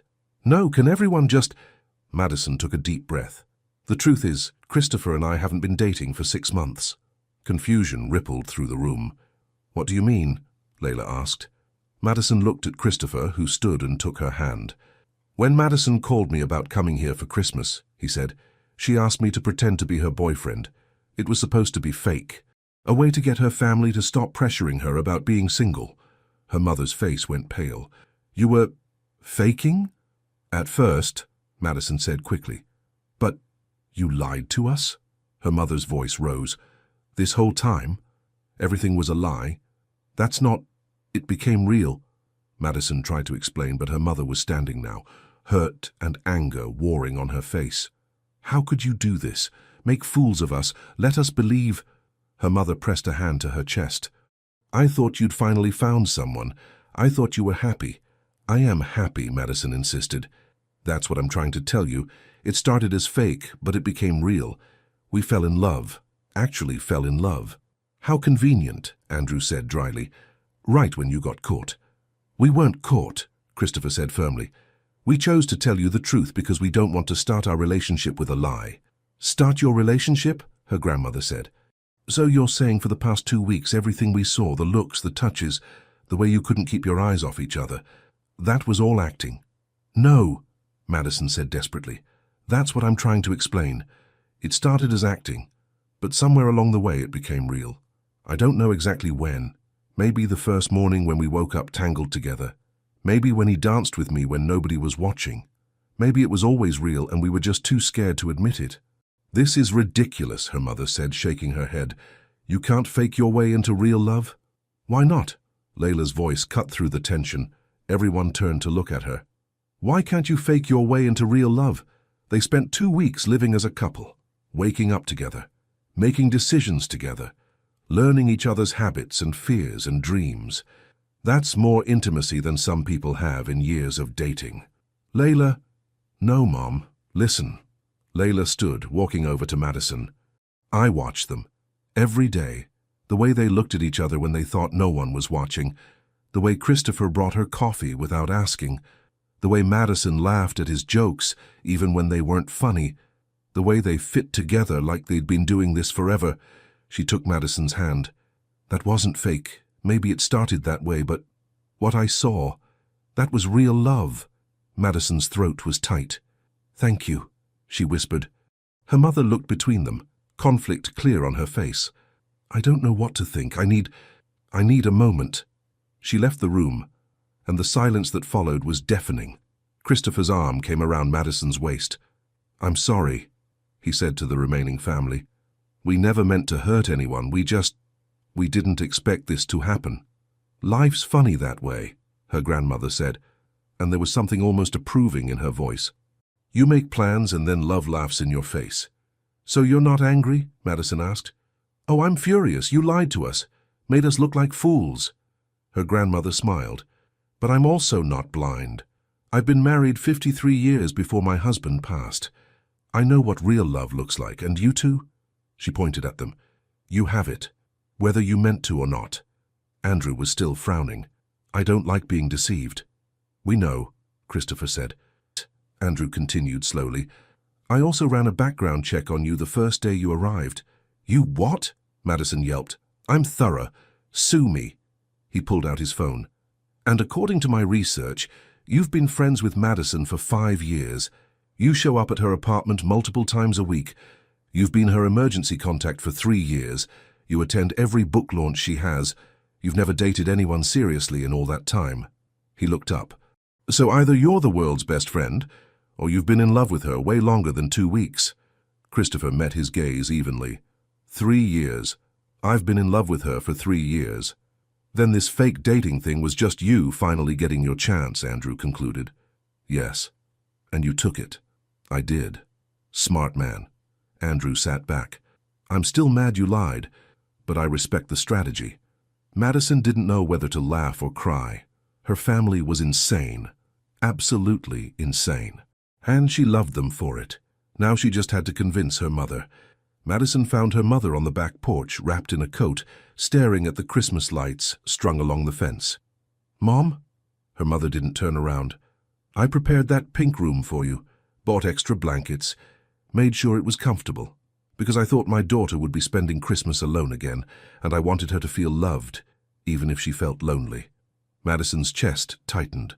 Mom, and then you showed up with this wonderful man, this handsome, successful, kind man who looked at you like you hung the moon, and I was so happy, so relieved, because finally, my daughter had found someone who saw how special she was.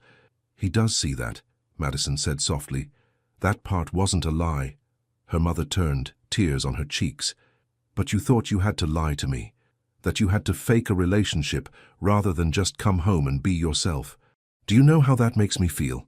That I made you so uncomfortable about being single that you felt you had to hire a fake boyfriend. I didn't hire him. He's my best friend. Which makes it worse. You felt you had to drag your best friend into this charade because I couldn't just accept you as you are. Her mother wiped her eyes. I'm the one who should be apologizing.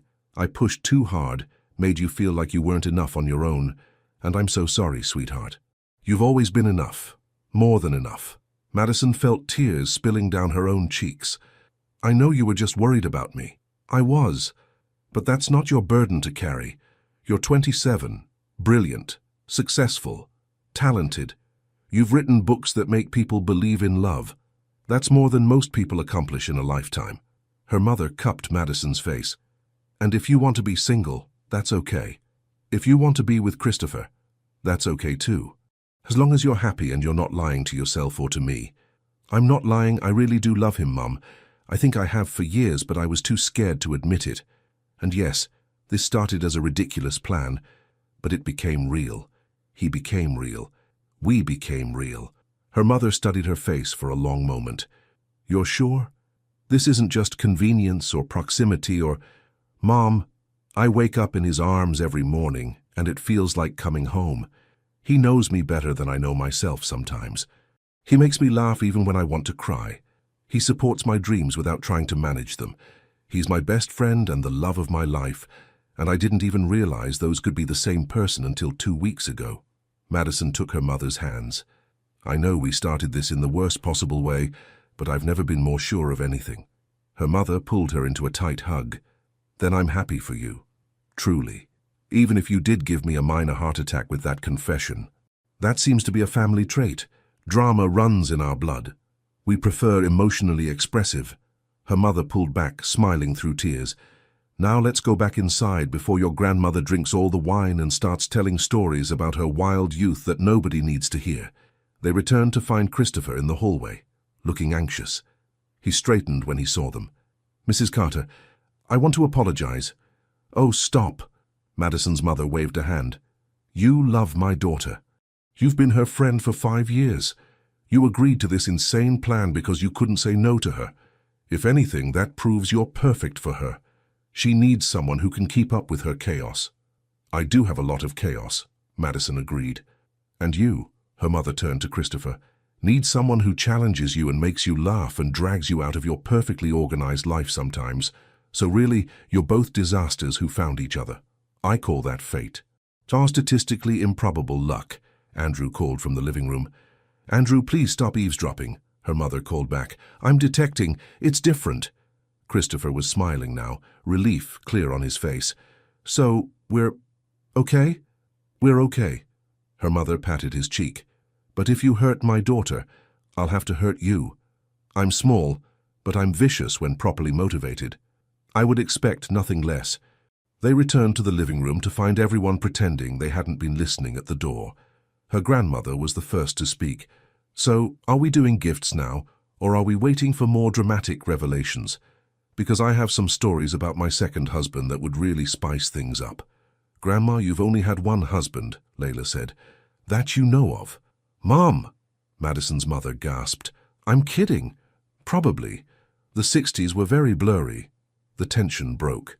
Everyone laughed, and suddenly it was like nothing had happened. They moved on to gifts, to Christmas music, to her grandmother's increasingly wild stories that may or may not have been true. But throughout it all, Christopher's hand stayed in Madison's, and when she caught his eye across the room, the look he gave her made her heart skip. Later, after everyone had left and they were cleaning up, Madison's mother pulled them both aside. I have one question, she said. When you two finally got together, really together, where did it happen? What was the moment? Madison and Christopher looked at each other. We haven't, Madison admitted. Not fully. We've kissed, we've confessed our feelings, but we wanted to wait until this was all settled, until we knew we were on solid ground. Her mother's eyes went wide. How you mean you've been sleeping in the same bed for 2 weeks and you haven't— Mom! I'm just impressed by the restraint. Your father and I would have lasted maybe 3 days. Mom, please stop talking. I'm just saying, that's real love, being able to wait, to want to do things right. Her mother smiled. Okay, I'm done embarrassing you now. Mostly. I can't make any promises. As they drove back to the apartment that night, Madison felt lighter than she had in days. The truth was out. Her family knew, and they were still together. That went better than expected, Christopher said. Your bar for better than expected must be very low. I was anticipating pitchforks and torches. We got tears and acceptance. I call that a win. Madison laughed, lacing her fingers through his. Thank you for doing this, for being patient with my crazy family, for loving me even when I'm a mess. Especially when you're a mess. He brought her hand to his lips, kissing her knuckles. Are you ready to go home? Home. The apartment they'd been sharing, the bed they'd been sleeping in, the life they'd been building, piece by piece, without even realizing it. Yeah, she said softly. I'm ready to go home. What neither of them said, what they both understood, was that home wasn't the apartment. It was each other. And tonight, they were finally going to stop holding back. Tonight, everything was going to change. Again. The apartment was quiet when they returned, filled only with the soft glow of the Christmas lights they'd strung up days ago. Madison set her purse down, suddenly nervous in a way she hadn't been all night. This was it. They'd told the truth. They'd survived the fallout. And now they were alone, with nothing between them except 2 weeks of wanting and waiting. Want some tea? Christopher asked, and she could hear the tension in his voice too. No. Madison turned to face him. I don't want tea. He stood in the middle of the living room, looking at her with those blue eyes that saw through every defense she'd ever built. What do you want? You.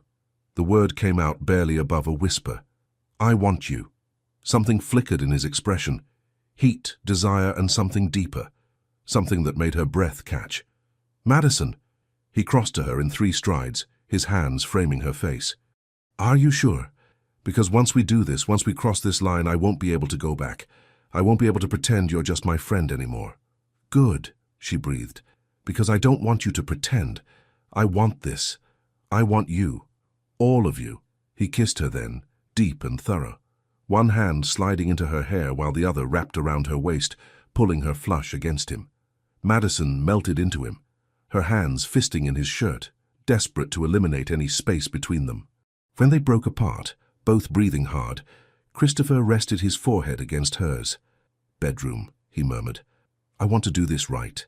He took her hand and led her down the hallway, and Madison's heart was beating so hard she was certain he could hear it. When they reached the bedroom, he turned to face her, his expression soft but intense. I need you to know something, he said quietly. I've imagined this moment for 3 years.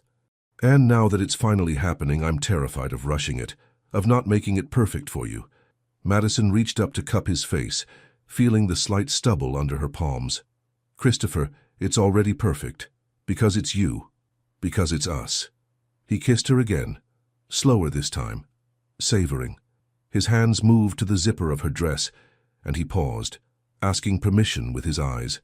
She nodded, and he slowly drew the zipper down, the sound loud in the quiet room. The dress pulled at her feet, and Madison fought the urge to cover herself. Christopher's eyes traveled over her, not with lust alone, but with something deeper, reverence, wonder, like he was memorizing every detail. You're so beautiful, he whispered. So damn beautiful it hurts to look at you. His hands skimmed up her arms, leaving goosebumps in their wake. He traced the line of her collarbone down over her shoulders, and Madison shivered despite the warmth in the room. Cold? He asked. No, the opposite. He smiled, that slow, devastating smile, and pulled his own shirt over his head. Madison had seen him shirtless before, but this was different. This time she could touch. This time she was allowed to want. Her hands explored the planes of his chest, the defined muscles of his abdomen, feeling him tense and relax under her touch. She traced the line of his ribs, marveling at the way his breath hitched when her fingers skimmed just above his waistband. "Madison," he groaned, "you're killing me." "Good. Now you know how I've felt for 2 weeks." He laughed, but the sound dissolved into a gasp as she pressed a kiss to his chest, right over his heart. His hands tangled in her hair, holding her close. "Bed," he managed. "Now." They tumbled onto the mattress together, a tangle of limbs and laughter and breathless kisses. Christopher hovered over her, taking his time, mapping her body with his hands and mouth, like he was learning a language only they spoke. He kissed her neck, her collarbone, the sensitive spot behind her ear that made her gasp. His hands explored reverently, asking permission with every touch, making sure she was with him every step of the way. "Tell me what you want," he murmured against her skin. "You. Just you. You have me. You've always had me." He kissed his way down her body, his hands following, and Madison felt like she was coming apart at the seams. Every touch was deliberate, worshipful, like he was trying to show her with his body what his words couldn't express. When he finally settled between her legs, he looked up at her, his blue eyes dark with desire, but also something softer. "I love you," he said. "I need you to know that. This isn't just physical for me. It's everything." "I love you too," she whispered, pulling him up for a kiss. "Show me, please." He did. Slowly, carefully, giving her time to adjust, his forehead pressed against hers as they breathed together. Madison wrapped her legs around his waist, her hands gripping his shoulders, and felt something slot into place, like they were two puzzle pieces finally finding their match. They moved together, finding a rhythm that was theirs alone. Christopher whispered her name like a prayer, his hands never stopping their reverent exploration. Madison felt tears prick her eyes at the intensity of it, not just the physical pleasure, but the emotional connection, the vulnerability, the trust. This was what love felt like. Not just attraction or compatibility or convenience. This was souls recognizing each other. This was home. When they finally fell apart together, Christopher caught her cry with a kiss, and they clung to each other like drowning people finding shore. Afterwards, they lay tangled together, hearts still racing, skin slick with sweat. Christopher pulled the blanket over them and gathered Madison close, pressing kisses to her temple, her cheek, her shoulder, anywhere he could reach. "That was—" Madison started but couldn't find the words. "Yeah," he agreed, understanding perfectly. "It was. I don't want to move ever again." "Good, because I'm not letting go." He tightened his arms around her. "This is where you belong. Right here. Always." Madison felt tears slip down her cheeks. Happy tears, overwhelmed tears. Christopher noticed immediately, pulling back to look at her with concern. "Did I hurt you?" "No. God, no. The opposite." She wiped her eyes, laughing at herself. "I'm just happy. Overwhelmingly, terrifyingly happy. And I didn't know it could feel like this." Christopher brushed away her tears with his thumbs, his own eyes suspiciously bright. "Neither did I. I thought I knew what I was missing all these years, but I didn't. Not really, not until right now." They stayed awake for hours, talking and touching and stealing kisses. They talked about the past, all the moments they'd missed, all the signs they'd ignored. They talked about the future, where they'd live, how they'd make this work, what came next. "Move in with me," Christopher said suddenly, officially, not just for 2 weeks, but for real, for always. "Your place or mine. I don't care. We'll get a new place, one that's ours, with a huge closet for your clothes and a library for your books and a kitchen I'll ruin while trying to make you breakfast every morning." Madison laughed, pressing a kiss to his chest. "That sounds perfect, except for the kitchen ruining part. Maybe we invest in cooking lessons?" "Deal." As dawn began to break outside, painting the room in soft pink and gold light, Madison felt Christopher's hand find hers under the blanket, their fingers intertwining. "Merry Christmas," he whispered. "Merry Christmas," she whispered back. It was Christmas morning. They'd survived 2 weeks of fake dating, family chaos, and finally admitting the truth. And now, wrapped in each other's arms as the sun rose on a new day, Madison realized something. The best love stories weren't the ones she wrote. They were the ones she lived. 6 months later, Madison stood in front of her laptop, staring at the final page of her manuscript. She'd just typed the end on what might be her best book yet, a story about two best friends who fake a relationship for the holidays and discover that sometimes the best love stories are the ones you never see coming. Art imitating life, or life imitating art. She wasn't sure which anymore. Her phone buzzed with a text from Christopher. "Christopher, come to the apartment tonight, 7 p.m. I have a surprise." Madison smiled. They'd officially moved into a new place together 3 months ago. A beautiful loft with floor-to-ceiling windows, a library for her books, and a kitchen that Christopher had already nearly burned down twice. But they'd kept the small apartment where it all happened, unable to let it go. It held too many memories. "Madison, the apartment. Is everything okay?" "Christopher, everything's perfect. Just trust me." She did. Completely. "Ça c'est das." When Madison arrived at the apartment that evening, she found the door unlocked and candlelight flickering from inside. Her heart started racing. "Christopher?" "In here," his voice called from the living room. She pushed open the door and stopped, her hand flying to her mouth. The room was transformed. Candles everywhere. Rose petals scattered across the floor. The small table set for two with what looked like an elaborate home-cooked meal. Well, elaborate for Christopher's skill level, which meant he'd probably had help. And in the center of it all stood Christopher, wearing a suit, looking nervous and hopeful, and so handsome it made her chest ache. "What is all this?" she asked. "Sit." He pulled out her chair. "First we eat. I made your favorite." "Well, I had help from a chef friend." "Okay, the chef made it and I reheated it. But I was emotionally involved in the process." Madison laughed, sitting down. "This is already perfect." Throughout dinner, Christopher seemed nervous, kept fidgeting, checking his watch, making sure her wine glass was full. Madison pretended not to notice, even though her heart was pounding with anticipation. After they finished eating, Christopher stood and walked over to the old radio.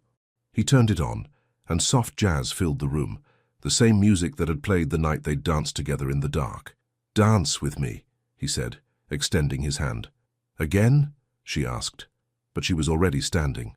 "Always." They swayed together in the candlelight, and Madison felt tears prick her eyes. This place, this small apartment where they'd slept in the same bed and built pillow walls and slowly fallen in love, would always be special to them. "You remember the night we danced here?" Christopher asked softly. "When it was 3 in the morning and we couldn't sleep?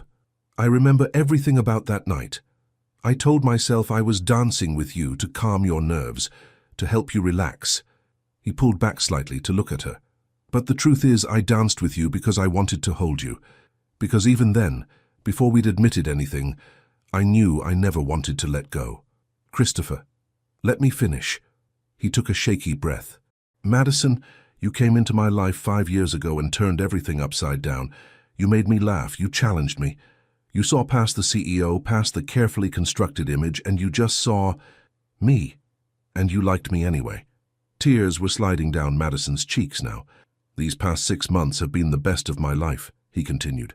"Living with you, building a life with you, waking up every morning and remembering that I get to keep you, that this is real, that you're mine and I'm yours." He stopped dancing and stepped back. Then, slowly, he lowered himself to one knee. Madison's hands flew to her mouth, her breath catching. Christopher pulled out a small velvet box, opening it to reveal a stunning ring, simple, elegant, so perfectly her that she almost sobbed.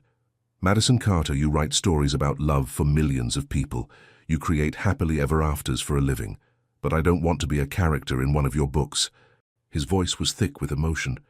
"I want to be the real thing, the person you choose every day, the one who holds you when you're sad and celebrates with you when you're happy and brings you coffee without asking and loves every messy, brilliant, beautiful part of you." "Yes," Madison whispered. "I haven't asked yet," he said with a watery laugh. "I don't care. The answer is yes. Madison Carter, will you marry me? Will you let me be your real life happily ever after?" "Yes, yes. 1,000 times yes." He slid the ring onto her finger, and then he was standing, and she was in his arms, and they were both crying and laughing at the same time. "I love you," she said between kisses. "I love you so much. I love you too. Always have. Always will." They held each other in the middle of that small apartment, surrounded by candlelight and memories, and Madison thought about how strange life was. How 2 weeks of fake dating had led to the most real thing she'd ever experienced. How sometimes the best love stories were the ones you never planned. 1 year later, Madison sat on the porch of the house they'd bought together, a charming place on the outskirts of the city, with a big yard and a reading nook and enough space for the family they were building. Her hand rested on her belly, now round with 6 months of pregnancy. She felt the baby move and smiled, pressing gently where a tiny foot pushed back. "Stubborn already," she said to the bump. "Just like your father." "I heard that," Christopher said, stepping out onto the porch with 2 glasses of lemonade. He handed her one and settled into the chair beside her, his hand immediately going to her belly. "How's my girl today? Your girl is tired of being pregnant and wants this baby out." "I was talking about the baby." "She's fine," kicking up a storm. Madison took his hand and placed it where their daughter was currently doing what felt like gymnastics. "Feel that?" Christopher's face transformed, wonder and joy, and such overwhelming love that Madison felt tears prick her eyes. He did that to her constantly now, made her cry with happiness at the most random moments. "Hey there, little one," he murmured to her belly. "It's Dad, just checking in. Your mom says you're being stubborn, but I think you're just practicing for the world. Can't wait to meet you."